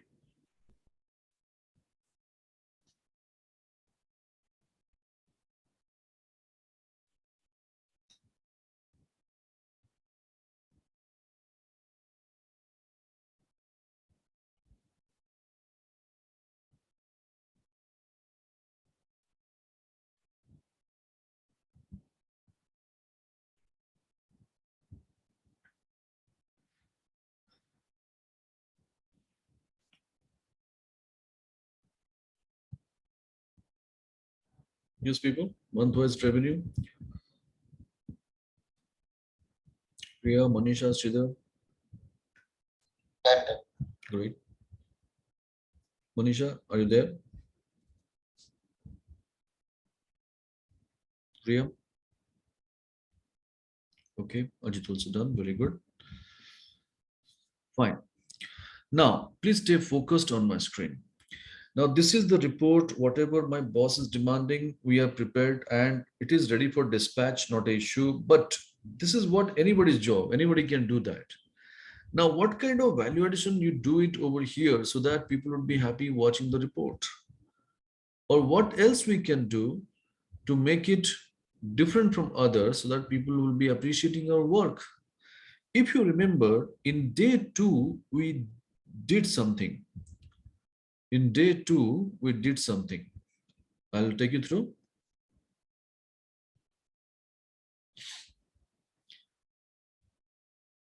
So day 2 or day 1? Day 1. Yes, it was in day 1. If you remember, in day 1, okay, when we have the data, how to make it informative? What we did, various statistical calculations we did. Like revenue data, we presented in percentage. Then we make it as month-on-month growth in percentage, YTD in terms of value, YTD in terms of percentage, all these things we have made to make our data more informative, isn't it? But that was there in a normal Excel sheet data. But now the same we are looking for in a pivot table. So this is the place where we are going to make it different. And how are you going to make it different? Because people have the belief this kind of calculations can be done only in normal Excel sheet data. This cannot be done ever in pivot table. But when we are going to make it in pivot table, our presentation is going to be different from others. So let's see now how to do the same one by one in pivot. So first objective, how to present our revenue data in percentage format. So what we can do, first 1 minute, you please watch my screen. We have got sales USD in the value area. All right. I will take one more time sales USD to the value area. One more time. I got a new column. I will go for right click on that column header. I'll go for right click on that column header. And there we have an option show values as. Show values as. We have an option called percentage grand total. And when I go for percentage grand total from the top second option, you can see my data has been converted into percentage. And is it showing the total of 100%? Yes, we are in the right track. Now, only thing is I need to change my field header. And what should be the field header name? Should be revenue percentage. So please give it a try and get it. Take sales USD one more time over there in our value area. Then over here, right click on that column header. Then you will be getting option show values as.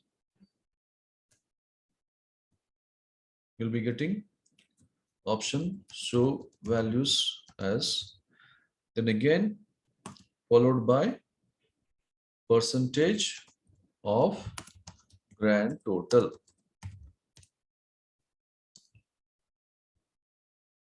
All right. Hope this is working.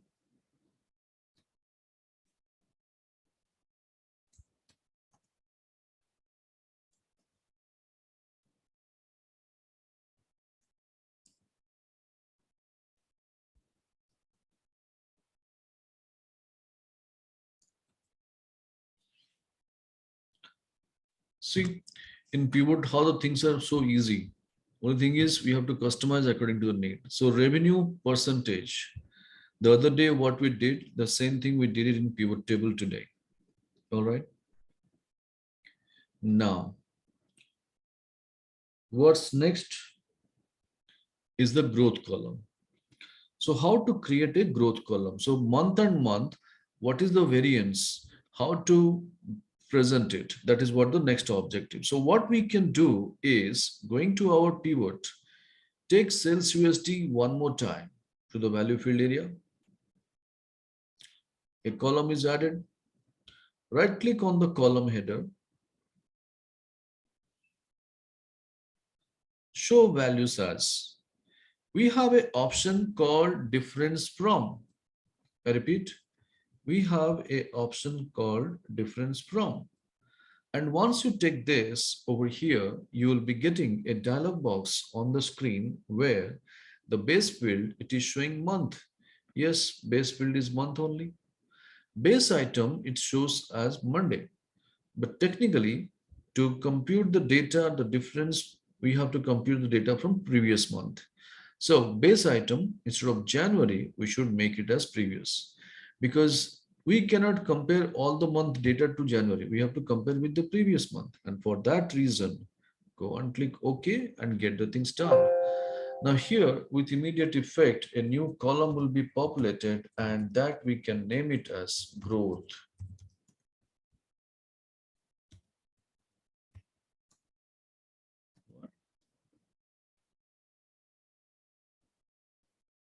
Okay.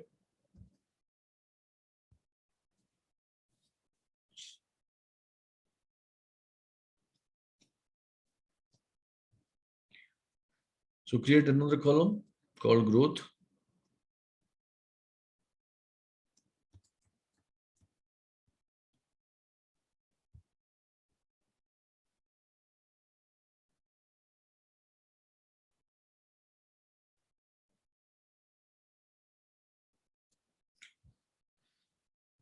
So two columns were there, revenue percentage is added, growth in values is also added.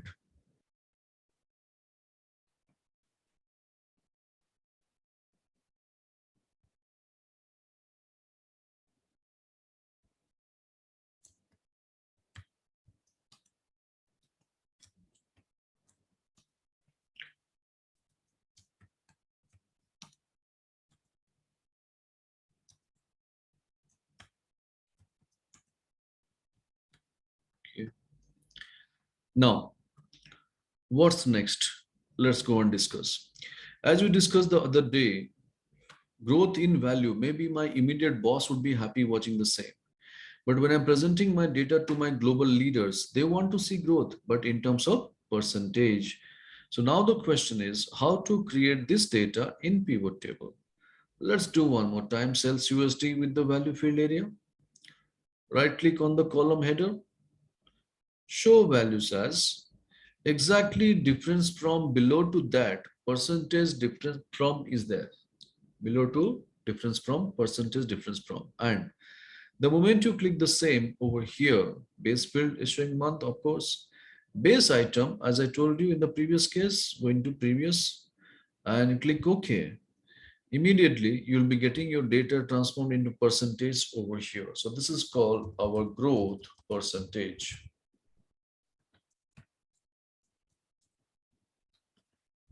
So another column is added.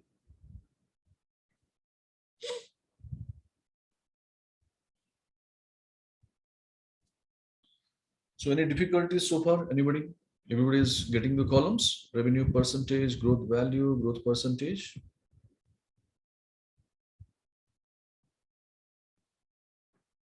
Yeah, in this one, Yeah. Show value as. Yeah. In that one, which we need to select on the available options. For which column? For which column? The last one, what we have. You have to go growth percentage. You can go for percentage difference from, growth purpose difference from.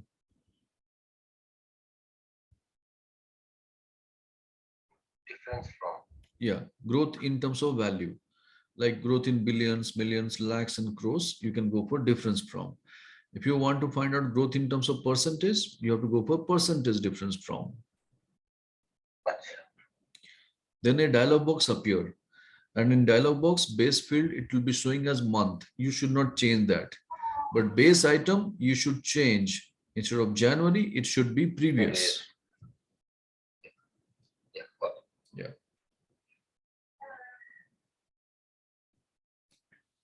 Yes, people, I guess everybody's clear with that, whatever we did.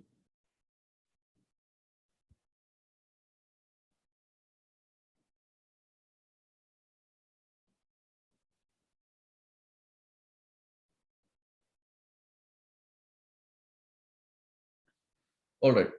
Now, let us go and discuss what else we can do over here. If you recall, the other day we have discussed about creating another column called YTD, the cumulative data or accumulated data over here. All right. Now, in that case, when I go for this, how to create the same in pivot table? Bring sales USD one more time to the value field area. Go to the column header, right click, show values as. We have an option percentage difference from to below to that, running total in. Running total in.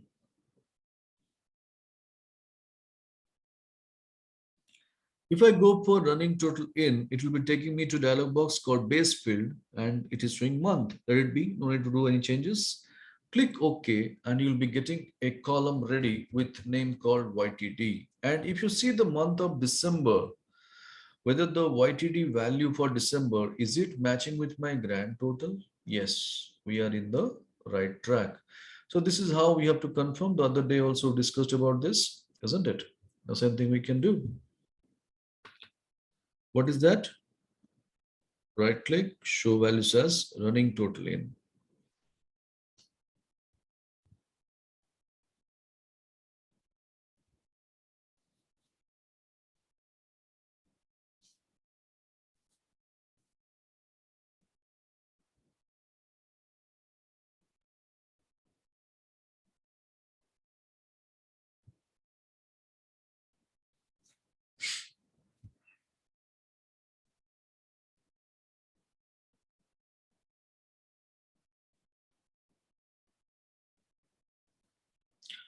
Now, YTD in terms of value, maybe my immediate boss would be happy watching the same. So the other day, the same thing we discussed. So what is the next requirement if I present my data to management? Same YTD, but it should be present in terms of percentage. So how to present that? Let's go and discuss. Going back to again sales UST one more time, bring to the value field area. So another column is added. Right click on that column header. Show values as. Exactly below to running total in, you will be finding percentage running total in. Okay. And there you can click on this and then it will be asking dialog box again, what is the base field is the month. Let it be. Go and click OK. You will be finding the data in terms of percentage and you can name the column YTD percentage and see the beauty. The moment you go for December month YTD percentage, is it matching with our revenue percentage column total? Yes, we are in the right track. So this is again matching with our data. We can take it over here. Now see, I go for green color over here. This is also green.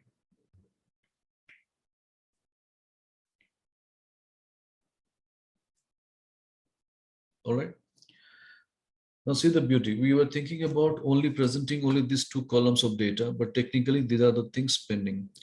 So this is how when you present your data, having more information in pivot itself, people will love to see and they will appreciate your work.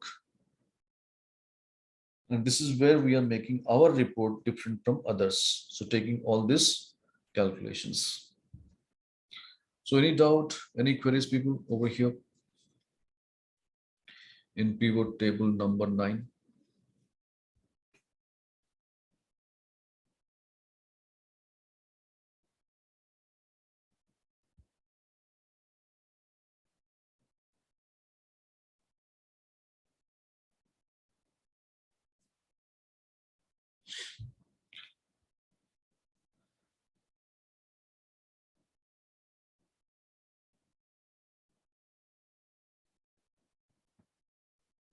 So anybody needs my support? Or can I take that everybody is clear what we did? Clear.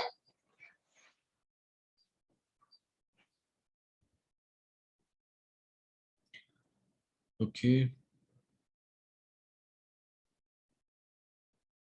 Fine. Now, as I told you, whenever you are presenting your data, the minimum data formatting, I told you the day one, right? What is that? Keeping your cursor in the table, always give a fill of a table by applying the borders. And how to apply the borders? Anybody can recall? Alt H AD. No. Alt H B A. Alt H B A. H for home, B for border, A for all border. So this is the first thing we should do. Next, whenever you are presenting your data in a table data format or table data instance, then the first column should be aligned to the left.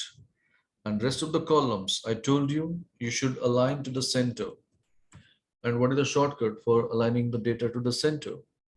Alt, H, A, C. H for home, A for alignment, C for central alignment. So these are the minimum formatting work we must do. All right. So we have done with our pivot table number 9. All right. So now I would like to ask a question.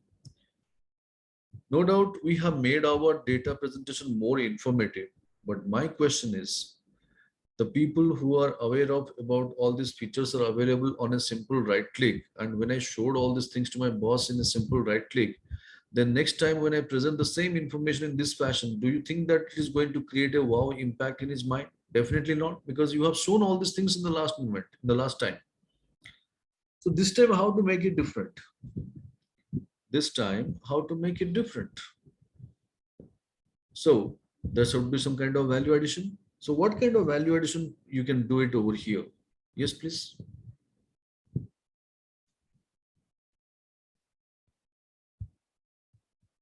We have done up to this level. My question is, apart from this, what else we can do so that it will be a value additions to the work?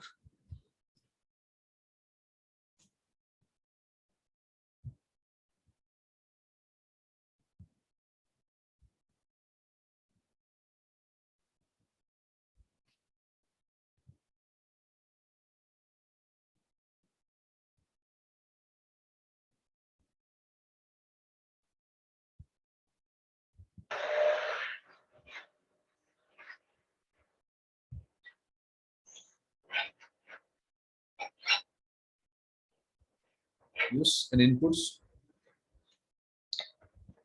Negative growth we can show in red color. Okay. And okay, so positive growth color in red color, in the sense you want to go for application of conditional formatting, if I'm not wrong. Is that so? Yes. Or you want to do it manually one by one? Manually. Like this, you want to select like this, this, you will select like this. Last time, going day 3, sorry, day 2, whatever the things that we have covered, we can do that. Okay, data visualization, you mean to say, Right, correct? data visualization and data formatting as well. Formatting, okay. Formatting, okay. Well, so visualization, we discussed about 4 types of visualization over there. One is the data bars, the other one is the spark lines, and the third one is called icon sets, and the fourth one is the add-ins. So ideally, which one is going to be better option in this? What we can do in this? See, one thing we can do over here, going to home, conditional formatting, data bars. This is one we can do. Yes, and color scales also we can do. Color scales, how it is going to represent a value over here. I mean, how we are going to interpret this.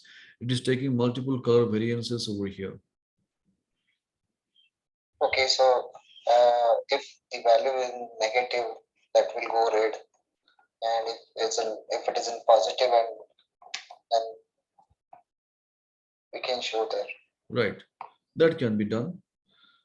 Now, which is the ideal option? That's what I'm meaning to see. How you can make some information or add some value addition to the work, I'll tell you. See, these are the again ready-made things you can simply apply, but don't do that. What I suggest is over here, the in terms of value addition, see the beauty. Just 1 minute to watch my screen. I will go for creating one more cell suite, taking a column over here. Okay, I close this, right click on the same, show values as difference from. I'm going to take nothing but the same growth column replica only I'm creating. Just say same growth column replica only. But here I'll be naming it as visual. Okay. Now when I name it as visual over here, I will select my data and I'll go to home tab, conditional formatting, icon sets, the first rule. If I take the 3 rules over here, then I know I need to customize this. How to customize? By going to home, conditional formatting, manage rules, edit rule, and there I have to change my data type to number, again data type to number. First case green color icon only for more than 0 cases to be applied. Show icon only. All these 3 options, as we discussed the other day, same thing we need to do. Numbers to be format to be changed from the percent, operator to be changed, then show icon to be activated, and finally we have to do this. Now when I go for this option, immediately what will be happening? See the beauty? Immediately I'll be getting one column ready, naming called visuals. But the problem is having the growth column in D, visuals in H. Do you think that this is an ideal data presentation? How it is supposed to be? It should remain adjacent to each other. Then only it makes sense. Do you agree with that? So in this case, what we can do, see the beauty of pivot. We can simply keep the cursor over here in the visual column. Now, when I take it to the border area, can you see over here? In this area, when I keep it, and in the outer wall over here, in this outer wall, top, bottom, left, right, there is a small navigator kind of options turns up. 4 different directions arrow keys. This is called cell navigation button. Holding the same, if you drag it to the left and you can release your mouse after growth, now that column will be arranged next to the growth column, and this is called one of the more value additions to the work. So instead of just overloading that column itself with some kind of data bars and all those styles, you can add another column to give a visual impact over there. So this can be done. What we have learned, that can be implemented, isn't it? So give it a try and do let me know. 1 minute I'm keeping hold. If you do not able to, if you're unable to do it, you can take my help, no issues. So first, take sales USD one more time to the value field area. That is necessary.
So any doubt, any queries while going for that value addition?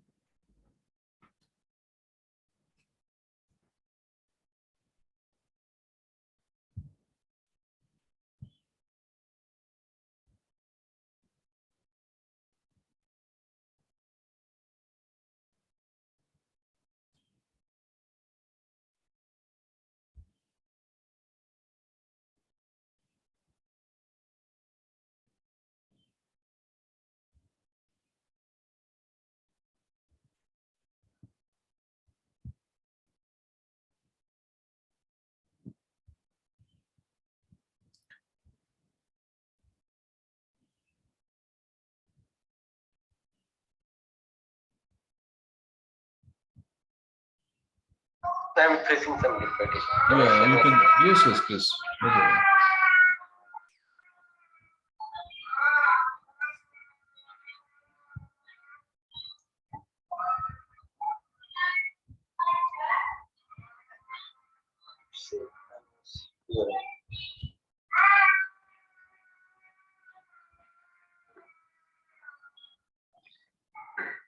So I selected the entire row. Right.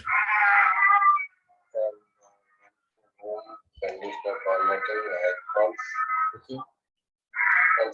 You have already applied that. You have already applied that. You have to go for manage rules now. When I'm doing this,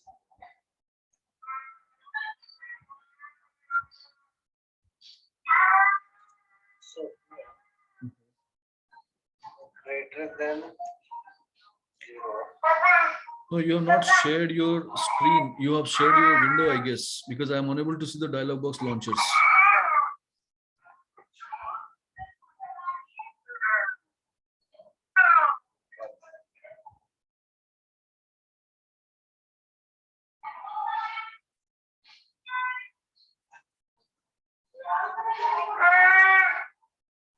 Now is it? Yeah, now I can see. So first you change the data type. Data type you changed person to number. On the right side, right side, drop down. No. Data type, yes, that you change to number. Again, data type change to number. Then first one, more than that is fine. Yes, perfect, perfect. That's it, that's it. No need to change that. No need to change that. Now click OK. Again, click OK. Yes. So in this one, say for example,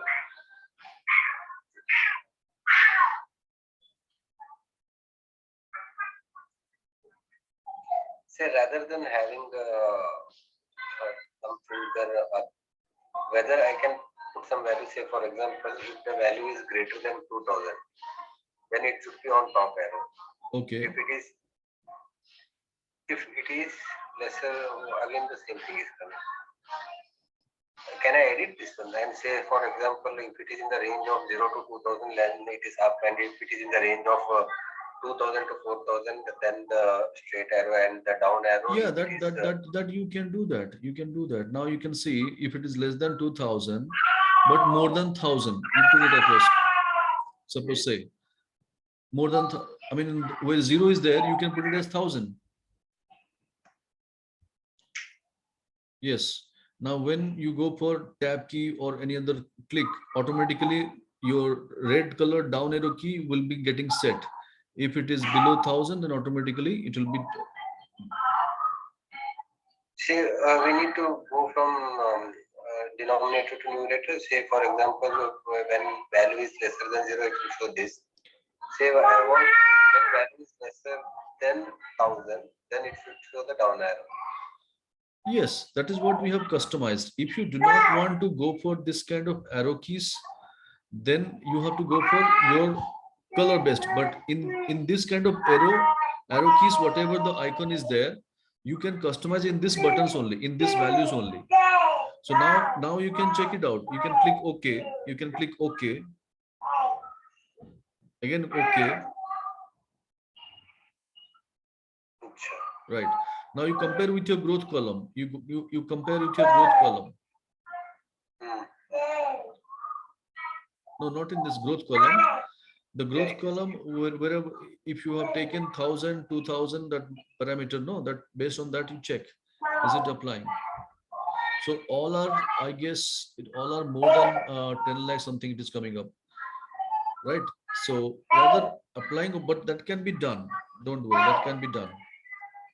Yeah, I will try the permutation. Yes, it will work because see that as long as the variables options are on, you can customize it. Yeah. Okay, welcome. Fine. Now, over here, the moment we go for this, so we have done with our pivot table number 9. Now, just do one thing, right click on pivot 9 sheet name, move or copy. I think BB is missed today. Sorry? Biobreak is missed today. I usually at 4 o'clock we used to take us. Yeah, no. We'll take that. We'll just take in another 1 minute. I remember that. I did not miss it. Well, so move or copy and go and click OK. And now a new pivot turns up. Please rename the same as pivot table number 10. Okay.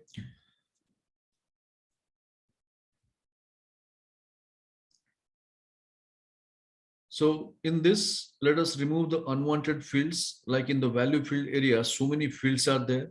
So how to remove? It will take time if I do it one by one. So the better option I'll tell you, if you see our columns area, there is a sigma value option is already embedded. You can remove this as it is over here from the columns. Automatically my value will remain clean now. Okay. Now, unwanted column month, you can also deactivate. Bring product description to the rows, year to the columns, and sales USD to the value field area.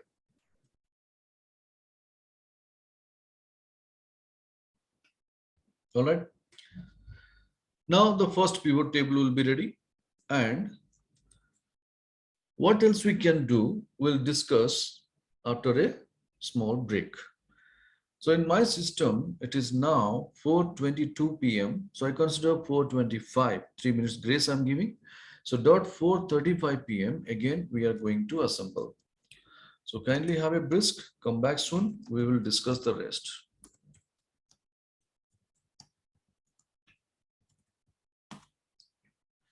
So I'll be in mute. I'll be back in 10 minutes time.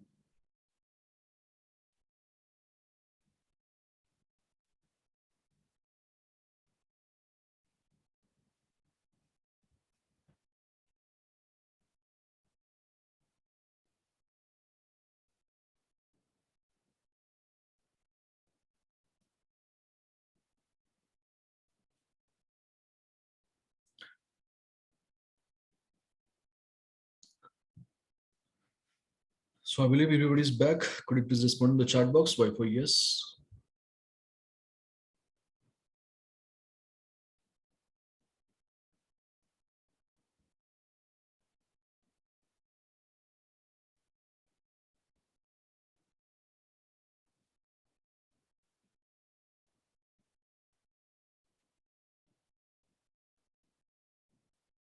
Okay.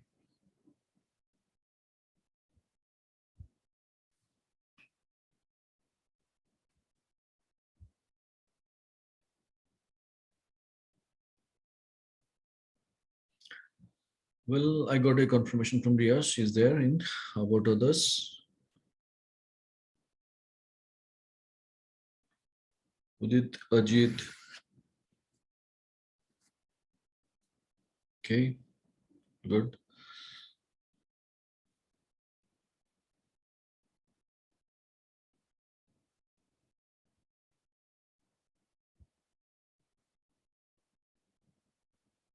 All right. Now, let us see what else we can do with regard to pivot table. Now we are going to discuss a beautiful concept of our pivot table again, and in Excel also it is very much needed, is called dashboard. You would have heard this terminology quite often. People often say in the corporate world, if you present many more information, many more Excel files, Excel sheets, say, why don't you create a dashboard? Boss is also saying all the time. Do you think that always you come up with a bunch of files? Do you think that I have that much of time to go through? So why don't you create a dashboard? Boss say like that. Sometimes while working, our teammates also say, hey, I have created a beautiful dashboard. And if you go to your stakeholders or meetings or any other meetings you are attending from your vendors or customers, they also demand, why don't you come up with your dashboard so that will be giving enough ideas to me? So what is that dashboard basically? It is nothing but a single page window report. Entire information should be there, but only in one interface. And when you talk about the dashboard, friends, it consists of three elements. One is your drop-down list. This will be giving the privilege to the users to select the respective variables. And based on the selection, there should be a tabular data instantly, immediately appear. And based on the tabular data, there should be some charts and graphs. And when it is there, then that can be classified as a dashboard. So we are going to create now over here how to create a dashboards. Okay, now before proceeding further, let me take you through some beautiful dashboards so that it will be giving more clarity. You will be also understand what you are up to, and then the objective will be more clear. So no need to do anything for the timing, friends. Just focus on my screen. So I am going to take you through first a beautiful dashboards about HR department.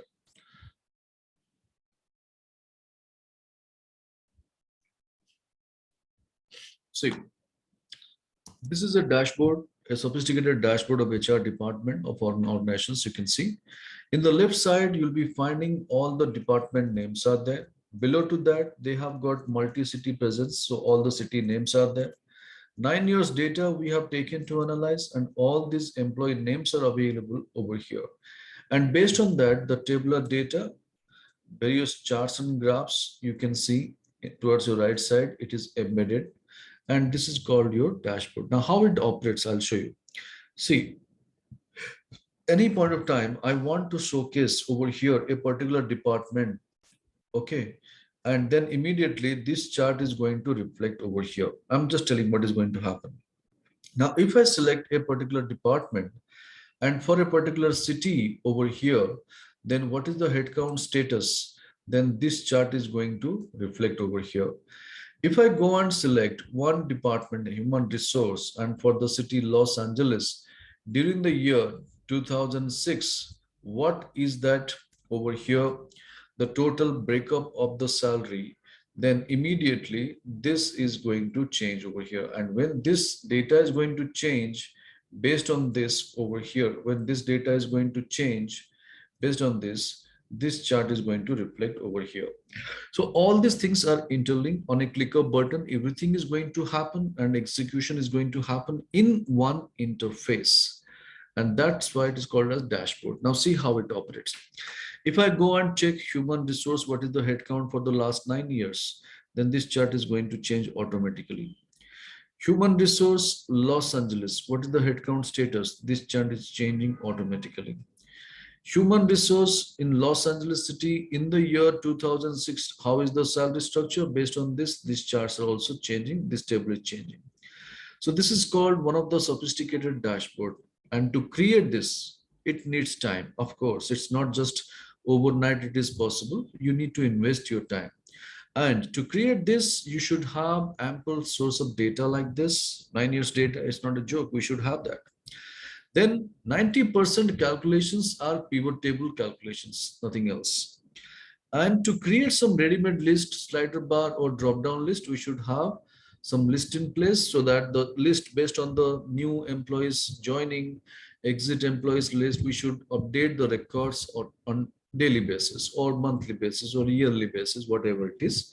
For that reason, this list is mandatory. And when you combine all these three sheets, this dashboard is going to be created. So this is called one of the sophisticated dashboard. Now, I'm going to take you through one more dashboard. This is called sales dashboard. Okay, sales. So when I go for sales dashboard over here, now you can see various charts and graphs in the top, and in the bottom, we have got month details, product categories, sales representative, and regions over here. Everything is there. Now, if at all any point of time, I want to see what is the status in East Coast region. If I click with immediate effect, the entire details will be reflected accordingly. If I want to know in East Coast region, what is the performance of Andrew Gomes? So if I go and click Andrew Gomes, automatically data will be changed. So this is how we are going to create some dashboard, more or less something like this. So now the question is, are you ready? Yes, people.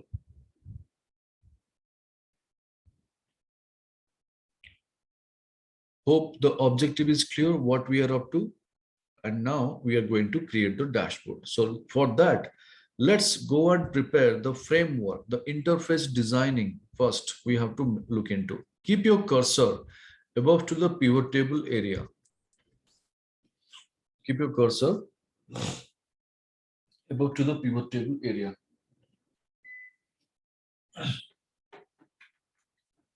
Then insert a row. How to insert a row?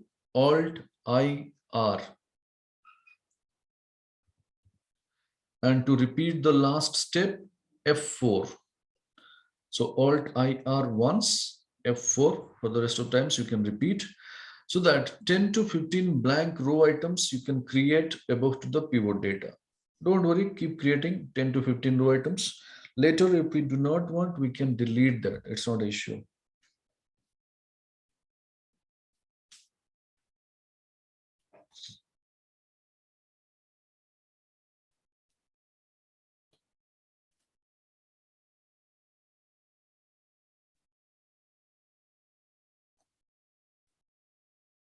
All right.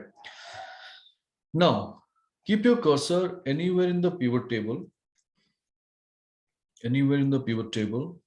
and go to your pivot table, analyze tab or options tab, depending upon the Excel versions of yours. There is an option called insert slicer. I'm highlighting, you can check insert slicer. And we have seen the same, a glimpse of that in our day 2, the data arrangement sheet or data presentation sheet over there. We have seen that. Now, today we are going to discuss in detail about it. So when you go and click Analyze tab, Insert Slicer, it is going to take you through a dialog box like this. And what is this dialog box about? All the field headers are listed over here. So this is called our slicer box. Slicers are nothing but it works like a filter. Whatever the operations we do with filter, the same thing we can do with slicers, nothing else. But the moment we are thinking to integrate the slicers with pivot table, we must satisfy one rule. And what is that rule says? That whatever the pivot table purpose you have taken the fields like year, product description, sales USD, whatever we have taken to prepare a pivot table, same field we should not select as a slicer. Is there any hard and fast rule? No. You can select, but there is no point of doing that because that will be amounting as a duplication of fields. So it is always better, apart from the pivot fields, anything you want to work further, anything you want to analyze further, then you must choose as a slicer. Now, suppose say for our case, we want to choose slicer as customer, then salesperson data I want to analyze, region-wise data we want to analyze, and month-wise we want to analyze. I repeat, you can cross-check customer, salesperson, region, month. All these 4 boxes we have selected. Now, the moment you select the same and click OK, with immediate effect, you will be finding 4 boxes will be generated over here as 4 slices. Now we have only one job left. Taking those slicers one by one, we have to arrange in that space whatever we have created above to the pivot area. So how to do that? Let's go for it. We have to go and select a slicer with the slicer name. Don't click in between anywhere, just select the slicer name and take that and arrange it.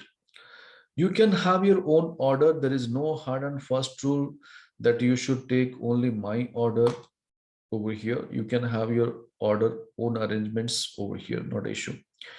So I have taken salesperson, month, and a region over there, and then I have gone for customer.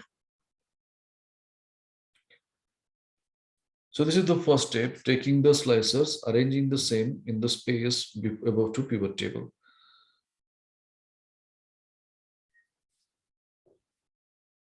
We'll go stepwise confirmation. So can I take that? Everybody is able to do that successfully.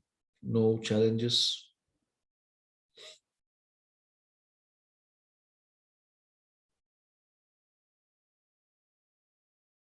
Great. Now stay focused. Though we have taken the slicers and arranged it, but the slicers look and feel is not so great. So what we need to do, some cosmetics works or some formatting work with regard to the slicers, so that we can give a feel of a dashboard kind of buttons.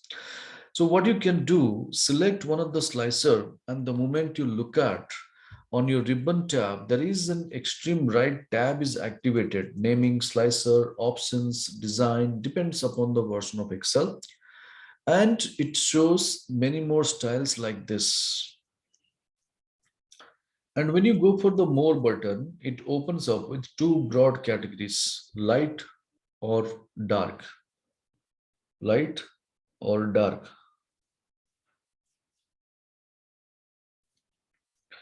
As we have been following since day 1, I told you always take light or medium if it is a format as table or if it is a pivot table, anything we have discussed already.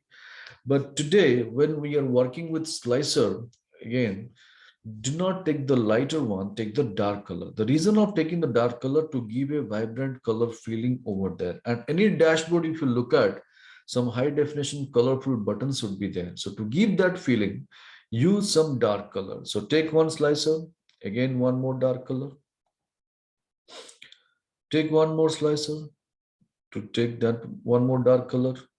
And finally, one more dark color. My slices are now colored. Okay.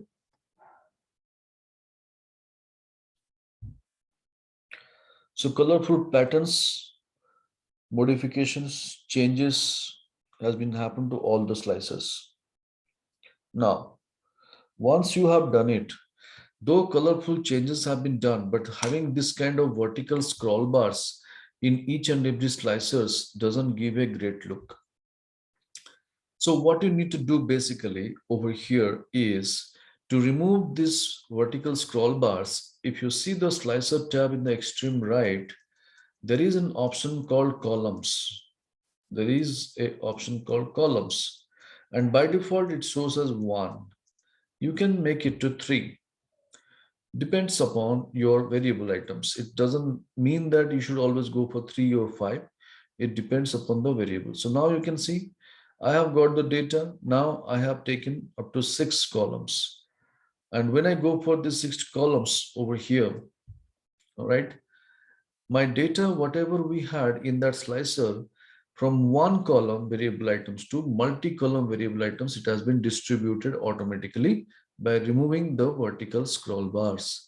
So this is what the beauty, how to remove the scroll bars. But the problem is I'm unable to see my customers' names over here. So I can a little bit expand this. Okay, I could see now something. Right.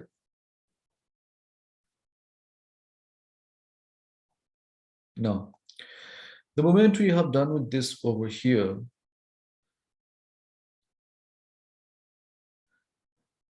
region, let me take it again 3.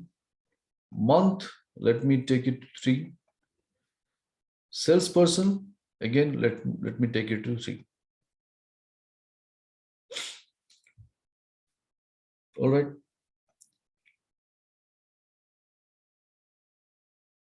Now, region, little bit I'll expand.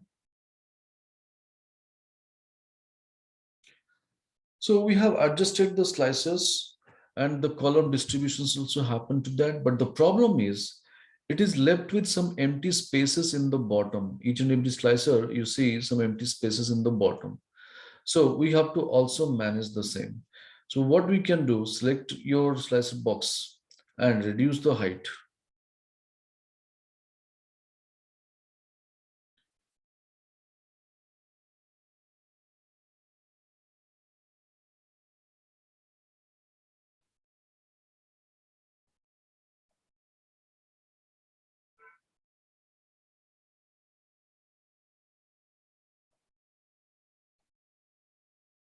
All right. So I believe everybody is able to do that, whatever I'm showing on the screen.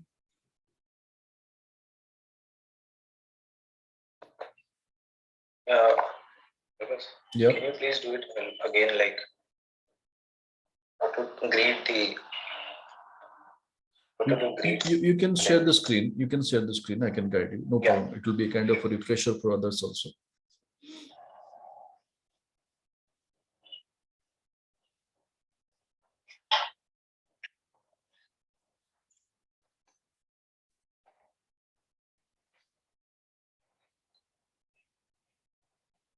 Is it visible? Yeah, you go to Excel.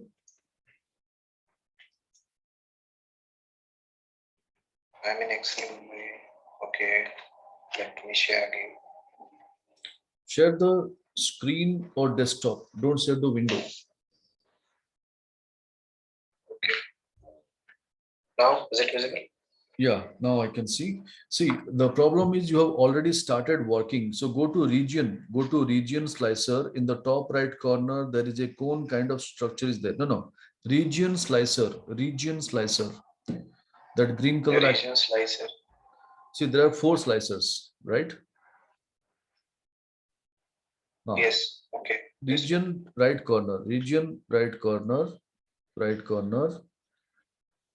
This one? No. Why you are going? No need to go for menu. Okay, here. Yes. Okay. The next one. That cone kind of structure is there. Yeah, clear that first. Yes. Okay. Now you start working. Go to customer. Go to customer slicer, click the customer slicer. Right. Now change the columns in the menu options. No, not there. In the top options, extreme right options is there. Yes. Okay. Yeah. Now in that, towards your right side, columns is there. Columns. Right, little bit right. You are going left. Yes, sorry. On your right. Right. Okay. Wait. There is the columns, and it is showing 1. That you make it to 3.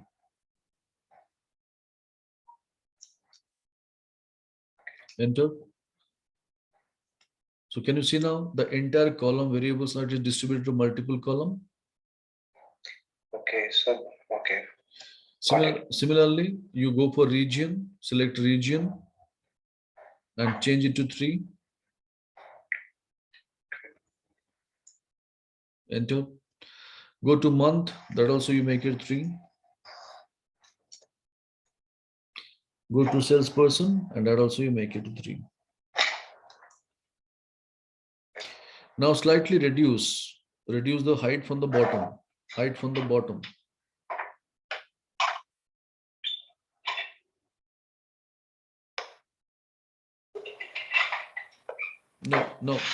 No, you are, no, don't, wait, don't do anything in the up right now.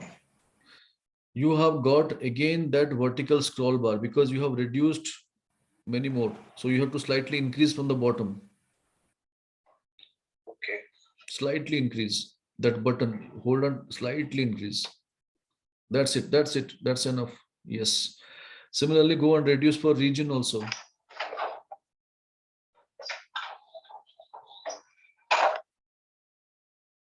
That's it. Yes. Month.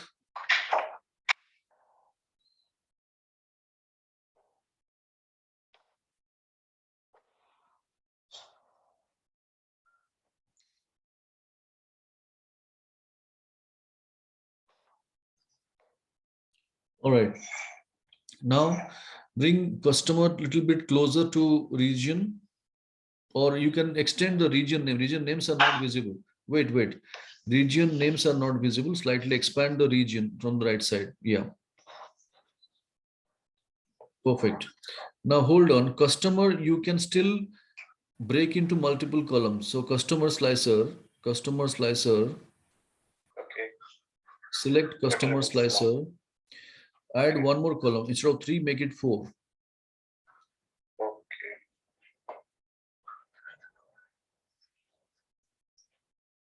Yeah. Now you can still reduce the height from the bottom. Okay. Right.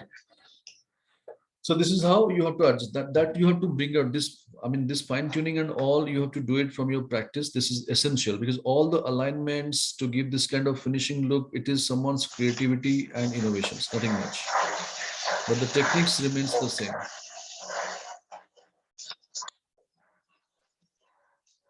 All right. Yes. And region, slightly take it to the right side. Yes. Wait over there. Now let me take the control back from the screen.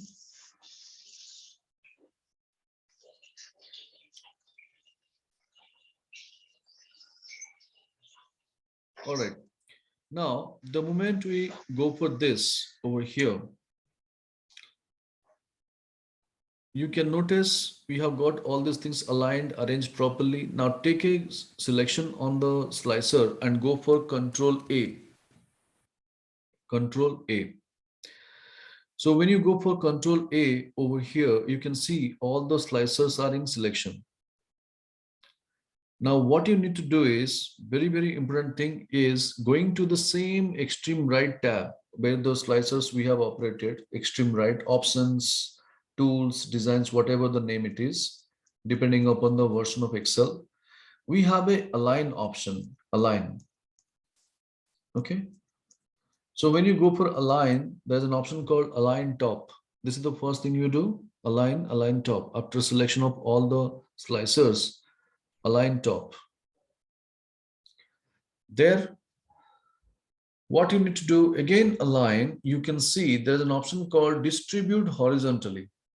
Why we need to go for distribute horizontally? Because between the slicer, whatever the spacing is there, that also has to be uniform. For that reason, distribute horizontally. So two types of alignment you have to check: align top and distribute horizontally. Hope this is done.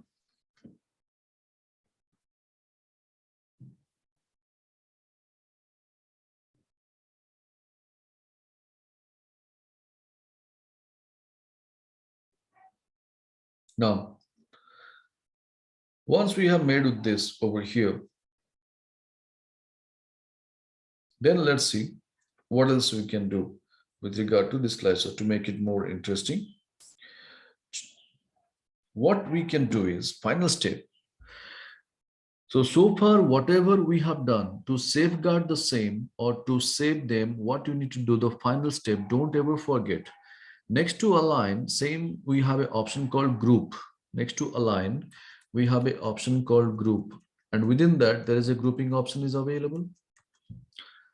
And when you go for it with immediate effect, the entire slices will be turned into a single object. And this is mandatory because if you do not do so, tomorrow while working with your slices or pivot table, the slices will start overlapping with each other. And whatever the time we have spent, efforts we have made to bring it a proper dashboard kind of feeling, it will be completely destroyed. So this is the reason why we have to go for it. All right. Now we got our data ready. Perfect. Now, as I told you, between these slicers and pivot, whatever the unwanted row items are there, kindly select. Between the slicers and pivot, whatever the unwanted rows are there, kindly select and go for Control minus. So Control minus will nothing but the delete button. It will turn up and delete the entire row. Delete the entire row. And when you go and click OK, you will be finding all the unwanted rows are deleted.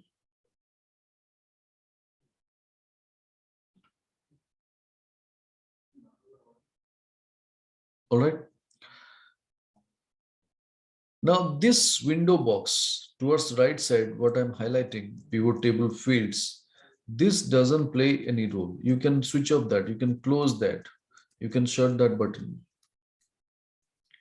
so that we can use our entire space or interface for our dashboard. So I believe up to this, everybody is clear what we did so far.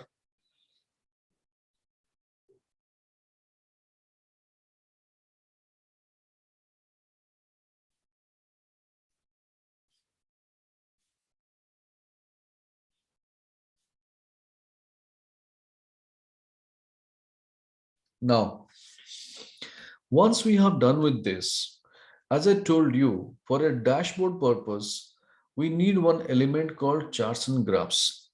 So keeping the cursor in the pivot table, you can see we have a tab called pivot table analyze, or analyze tab is there. In this, we have an option pivot chart. Option pivot chart. And when I go and click, immediately it will take me to the chart family. There we have to take over here in this. Click OK. So my simple chart is ready.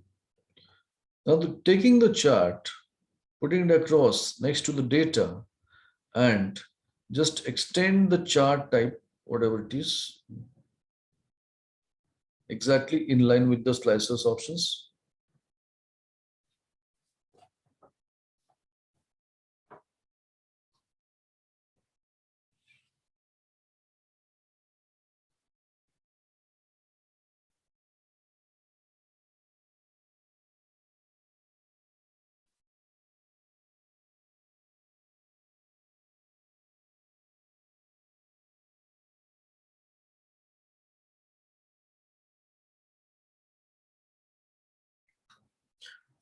Now, our slicer is ready, pivot table is ready, chart is ready. But the moment you have the chart in place in this format, people, what you're supposed to do, I'll tell you, select your chart select your chart and go to the design tab. In the top design, there are various styles will be there. So go for the more style and take the last one. So always go for the last style. Why for the last style specifically? Because compared to the previous version of your chart, the last style will be giving a different look in terms of some kind of intense effect, some kind of shadow impact, or some kind of glossy impact. So take the last style. Okay. Next thing is inside the chart, if you see unwanted grid lines are available, that doesn't look so great. And to remove the same, you can go for selecting the chart, clicking on the plus symbol to the right side of chart area, and over here, there is a grid lines. One checkbox is remain activated. You can see grid lines. So that we have to remove it. Grid lines, we have to checkbox remove it. Now again, click the plus symbol. My chart is clean. Okay, so what we did, along with pivot table and slicer, we inserted the chart. And where did you find the chart? In the pivot table analyze. And once you find the chart, selecting the chart, go into design, change the style to the last style and remove the grid lines. This is what we did. Now, so far, whatever we have done, anybody can do that. There is no extraordinary things we have done so far. So now the question demands how to make our presentation different from others. I'll tell you. Keeping your cursor anywhere in the blank cell. Keeping your cursor anywhere in the blank cell.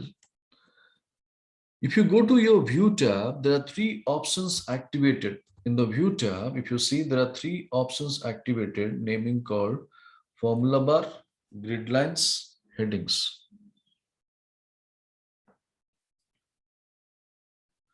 Formula bar, grid lines, headings. And there, all these three options, please deactivate. And see the beauty. What kind of feeling you're getting? As if a blank page is there and entire template is embedded on that. Isn't it? We are getting that kind of feeling. So this is one thing we did. So please confirm everybody has done up to this level. Mine, I got stuck at the last view where we removed the grid lines. Yeah. That one is not there in my Excel. It will be there. It will be there. If you go to view tab, there is a show category option is there. In show category, three options will be there. New window, orange, freeze, then towards your left. Formula bar, yeah. Formula bar and grid line. Yeah, formula bar, grid lines, headings.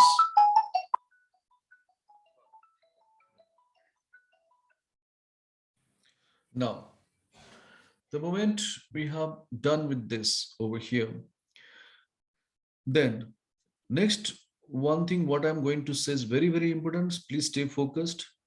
Being a presenter, friends, remember one thing. When you're presenting your data to the people, never ever show multiple Excel sheets open on the screen and present your data. Because the more the data you show, the more the questions you are going to invite. And you don't have whole day to present your data. You have maximum 10 to 15 minutes in a meeting. That is what we are going to get. So within that 15 minutes window timeline, we have to manage our show. We have to present our data effectively. We have to welcome all the questions and we have to give our own interpretations for the same as well. So we have to do a lot of homeworks. So it's not so easy. So this is one thing we need to avoid. So what we can do in that case, you must be thinking, perhaps we can hide it. It's not a big deal. But you have to keep at least one sheet open. Okay, we can keep pivot number 10 open. Rest of things we can hide. Okay, that's a good one. What if when you are presenting something, okay, in this pivot 8, accidentally or by mistake, your mouse right click has enabled like this. Now, whatever things you have hidden, this unhide button will be activated. Since right now there is no hidden sheets, it says in there. So when you have multiple sheets, this button will be activated automatically. Now, at least my audience is smart enough to understand if unhide is activated means there is something called hidden, correct? So definitely my boss is going to ask question, first, can you just click the unhide button? So what is the point then? I am hiding. On a simple right click, anybody can unhide that. This is one. And second thing, hiding is very easy. Select multiple sheets, go for hide. But unhide is not that so easy. You have to do it one by one, unhiding the sheets. So this is one more trouble. So having said this, how to manage the show, I'll tell you. The best option, people, what you can do is deactivate the entire sheet tabs. So whatever the sheet tab is there, this entire tab is we are going to deactivate. So nobody will be ever be knowing how many Excel sheets we do have and which sheet is containing our summary report. Where is the workings? Nobody will be ever be knowing. And people will see what we are intending to see. They cannot ask further questions. So how to manage that? See, I'll tell you a very beautiful option. Stay focused. Going to file, go to file, options in the bottom. It will take you to your Excel options dialog box. There is an option called advanced. There is a tab category called advanced. And when you go for advanced over here, slightly scroll down, there is a section called display. There is a section called display. And when you go for display, within that, there is a subsection called modify display options for this workbook. And there, the third tab deals with show sheet tabs. I repeat, you can cross check. Going to file option, then going to advanced, then scrolling it down somewhere in the middle. You'll be getting a dialog box called display. And within that, display options for this workbook.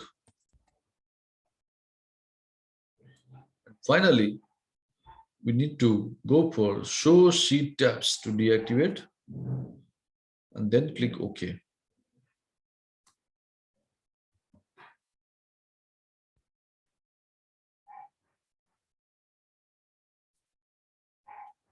All right. Now see the beauty. The moment you do the same, what is happening? The entire sheet tabs are hidden. Can you see that? So nobody will be knowing also how many sheets we are operating with.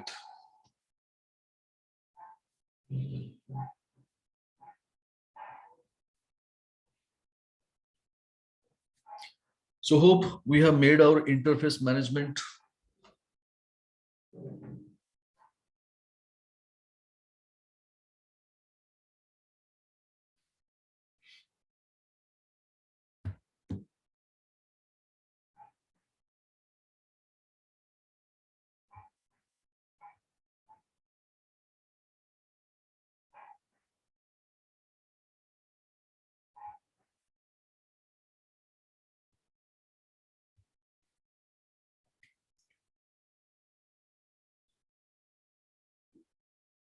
clear, people? Any questions from anybody?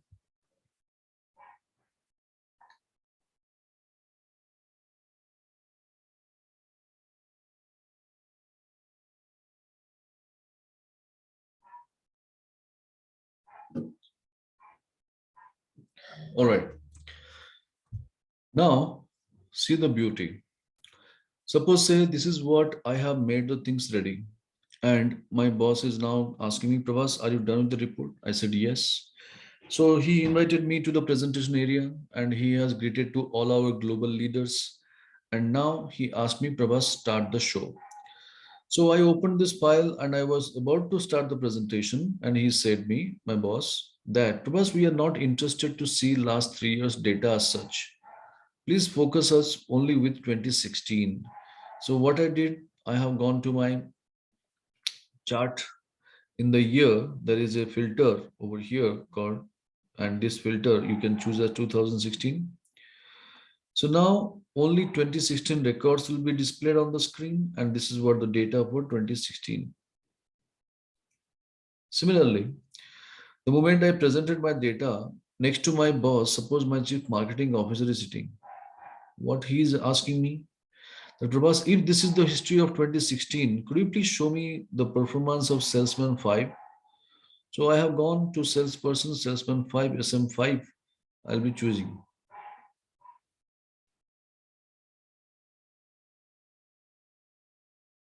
Okay. Then what is happening?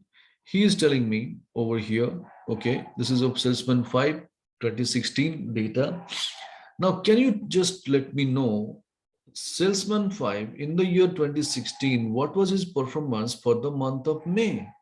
So I have gone to my month slicer. I have chosen May over here. With immediate effect, you could see there is only one product he has sold to which customer? To Tuli Motors. And where is the country's presence? That is the Africa. So only one product he has sold. So can you see that?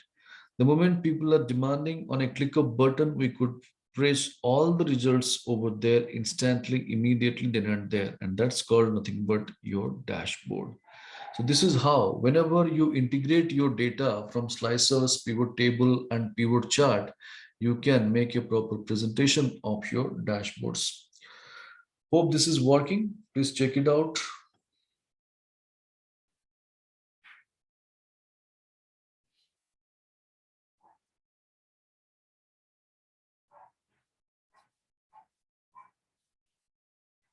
Just one small query. Yeah.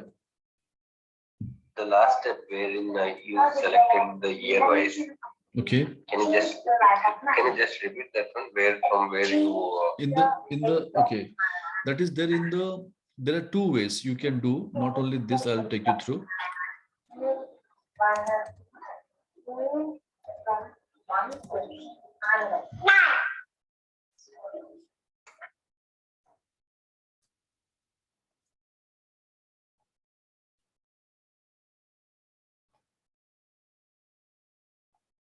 See, there is a year filter in the chart area itself. Can you see in the chart? There is a year filter. Yeah. So there we have to operate. This is one. Either, or you have got the year filter over here also in the pivot itself. So whichever it is comfortable, you can choose that. Okay, got it. Thanks. Right. So this is how people, we have understood how to work around with all these three integrations together and make a dashboard. So taking the live data, keep practicing about all these things, and adding the slicers, though it is in the top, bottom, left, right, it is completely of your innovations and creativity. But the techniques remain the same, operations remains the same. Only thing is how you are presenting, that is up to you. Now, once you have presentations over, whatever the things you want to restore, then each and every slicer's top right corner, you can see a cone kind of structures which you have to click it so that it will be clear. Okay.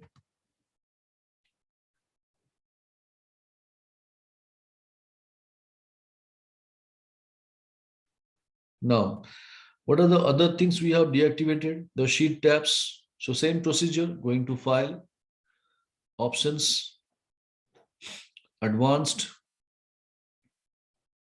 scroll down. In the display section, there is an option called display for this workbook. Option number 3, show sheet tabs.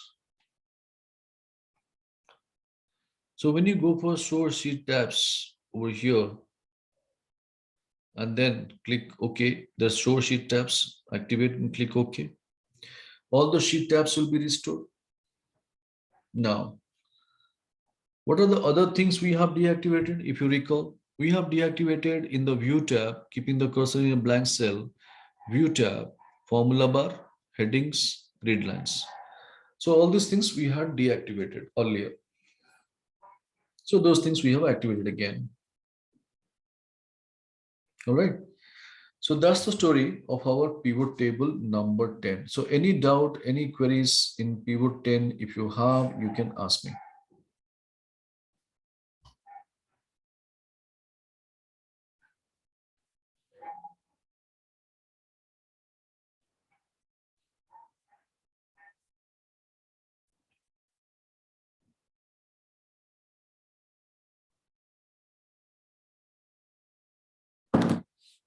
Right, people?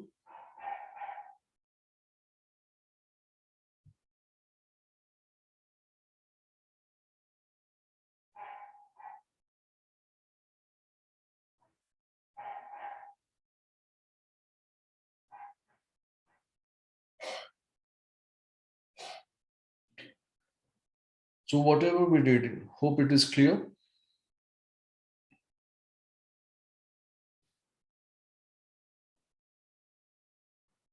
Great. Now, coming to the next. See, I'm going to share a very beautiful tip. Please stay focused on the screen. Sometimes what it happens when you're presenting your data, people will not like this. They will say, this, Prabhas, this pivot table looks odd because it is having large numbers over here and people don't have time to read it. Why don't you do something? Why don't you remove this pivot table, but retain all the rest of the stuffs like the slicers, charts, everything should be there. But pivot table, we do not want. So don't remove the table. Don't take it and present it somewhere else. I will tell you how to manage the show instantly. Without doing any other further settings, straight away take your chart and cover your data. Take your chart and cover your data and extend it. That's it. See the beauty now? Any point of time, any customer data you want to show, say Tuli Motors. I can click on my customer Tuli Motors. This is what the data of Tuli Motors. Now, if I want to show Tuli Motors in Australia, then I have to go to region Australia. This is what Tuli Motors Australia data. And Tuli Motors Australia in August, what is the trend of my data? So this is what the trend for August. So like that, on a click of button, everything, whatever we used to do over here, the same thing, we could do it perfectly. Makes sense? Looks great. Without disturbing the data, we have managed the show. So this is how we have understood how to work around with our pivot table slicers, pivot table charts, and pivot table data and work with them.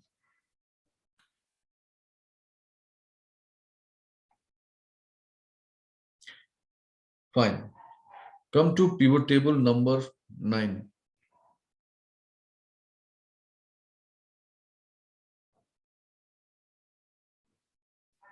Keeping the cursor in pivot 9 sheet tab.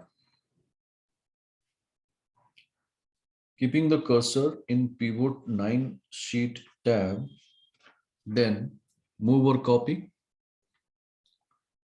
Create a copy checkbox you can activate and click OK. So one more pivot turns up, you can rename the same as pivot 11.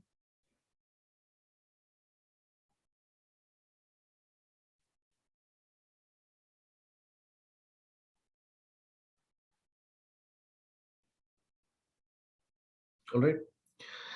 So as I told you, in this, so many fields are there. So to remove the same, we can go for our column area and drag it back. All these fields will be gone. Then month you can deactivate. Product description to the rows. Sales USD to the values. And year to the columns. So whatever our first pivot table data we had, we got it. So please confirm once it is ready.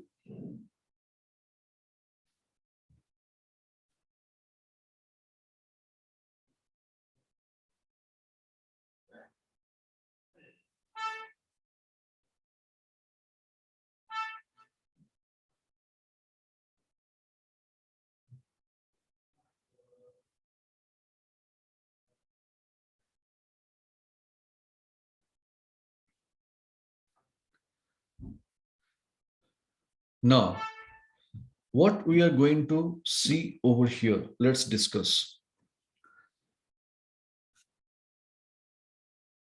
So far, since afternoon, so far, whatever we have discussed in individual worksheets, we have seen only one pivot table and we keep working with that. So one Excel worksheet, one pivot table, another Excel worksheet, another pivot table feature. So like that individual worksheet wise pivot tables we have discussed.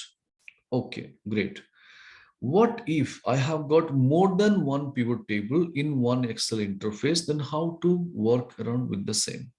So basically, if it is more than one pivot table, how to connect that and how to work around with both the tables at once, we are going to discuss. So let us do one thing. Select our first pivot table, whatever we have created, Control A, keeping the cursor anywhere. Then Control C to copy. Leaving 1 or 2 rows down, paste it over here. Leaving 1 or 2 rows down, paste it below to that. So now we have got 2 pivot tables in the pivot 11 worksheet. So what do you believe? What is your perception? Is it 2 different pivot tables or is it same?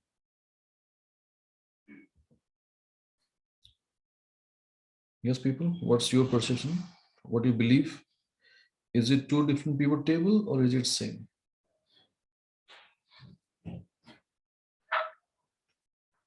I guess this is same. No, it is 2 different pivot table. Though the data is same, but nature wise, it is 2 different pivot table. If you remember, the moment we started our pivot table, I told you each and every pivot table, they have a unique name. So see, to prove that these are 2 different pivot tables, I'll show you something. Stay focused. I will go to my first pivot table, which is there in the top, right click from the bottom, second one, pivot table options. If I go for it, can you see it is showing a name? It is showing a name. Something. It will be differing from case to case. Somebody will be having pivot table 1. For me, it is there as name as O. Let it be. Now, similarly, if I go to the below one, right click pivot table options over here. Can you see? This is showing what? Pivot table 11, 12 over here. So, though we copied or pasted, but technically these are 2 different pivot tables. We got the confirmation. Now, what you need to do, having the same data in both the tables not required. So let's do some changes. Coming back to the second pivot table, keep your cursor. Instead of product description, activate customer. So deactivate product description from the second table and activate customer. And this one, I am going to do a little bit changes on this. So this is my product wise last 3 years revenue data. This is my customer wise last 3 years revenue data. So please confirm both the tables are ready as I stated.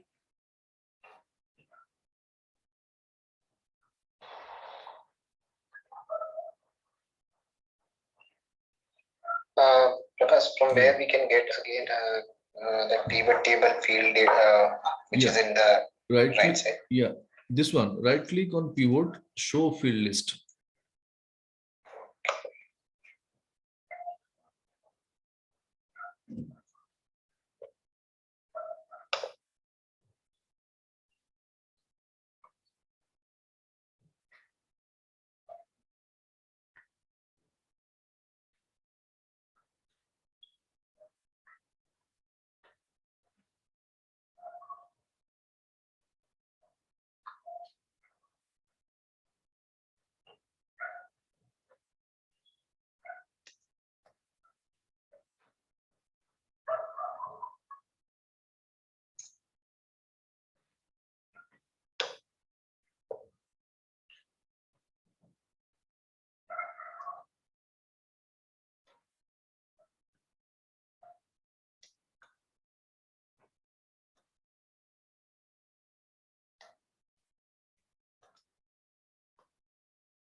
All right, so hope everybody is got ready, all these things.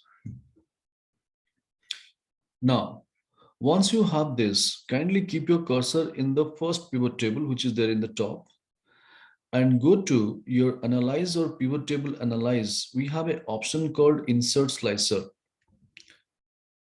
Okay, so just 10 minutes back, we have already discovered that insert slicer, how it is working and all those things.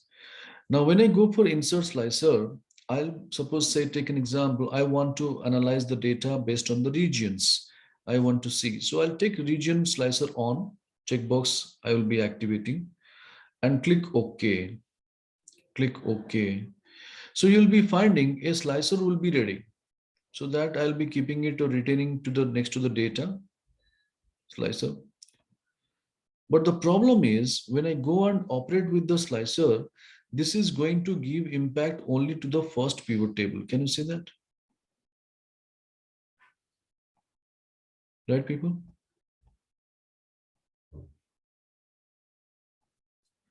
So that doesn't make any sense. So how to make this operation over here so that it will just work for both the pivot tables? See, take your mouse pointer, keep on the slicer name, keep on the slicer name and go for right click on the same. So when you go for right click, there is an option called report connections, report connections. And when you go for report connections over here, if I click, it will take me to a dialog box listed with all these pivot tables. Now, whichever the original pivot table it is connected, it will be there by default on the checkbox. And below to that, whatever the pivot table, that checkbox is not selected. You can see on my screen also. So I have to make it on. And when I click it and click OK, see the beauty now? When I operate in any of the slicer, it will be applied for both the pivot tables, right? So this is how, whenever there is a need, you can connect multiple pivot tables and showcase multiple scenarios and control the same through a slicer by connecting multiple pivot tables. So hope it is working. Makes sense? Helpful?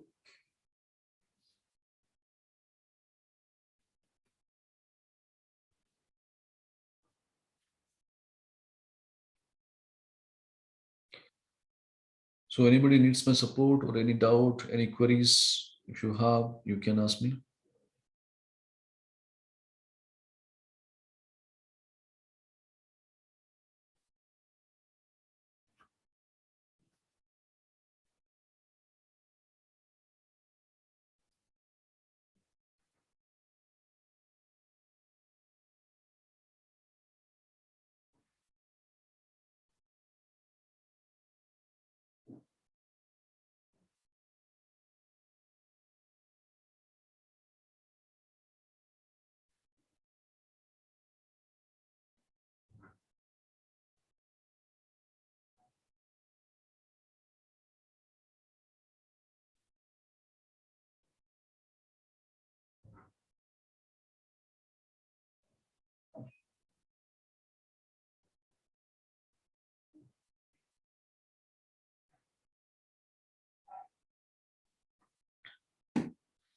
All right.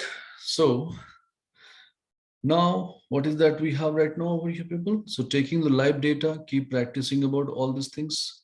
So whatever the features I told you about the pivot table, of course, this is going to help you a lot in all the state, but that is not the end of pivot table. So what we have discussed, this is just the 5% of the pivot table. There are many more things to learn in pivot table. And any point of time, if you get a scope, I have already given the list of website names. If you want to enhance your skills about pivot table, what you need to learn the next moment, you should learn over there called Power Pivot, Power Query, and that's once it is done, then you go for Power BI.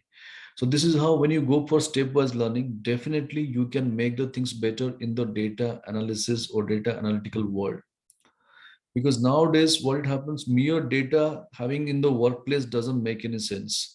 If you're unable to make your data to speak the story, then it is completely irrelevant in the management's eye point of view.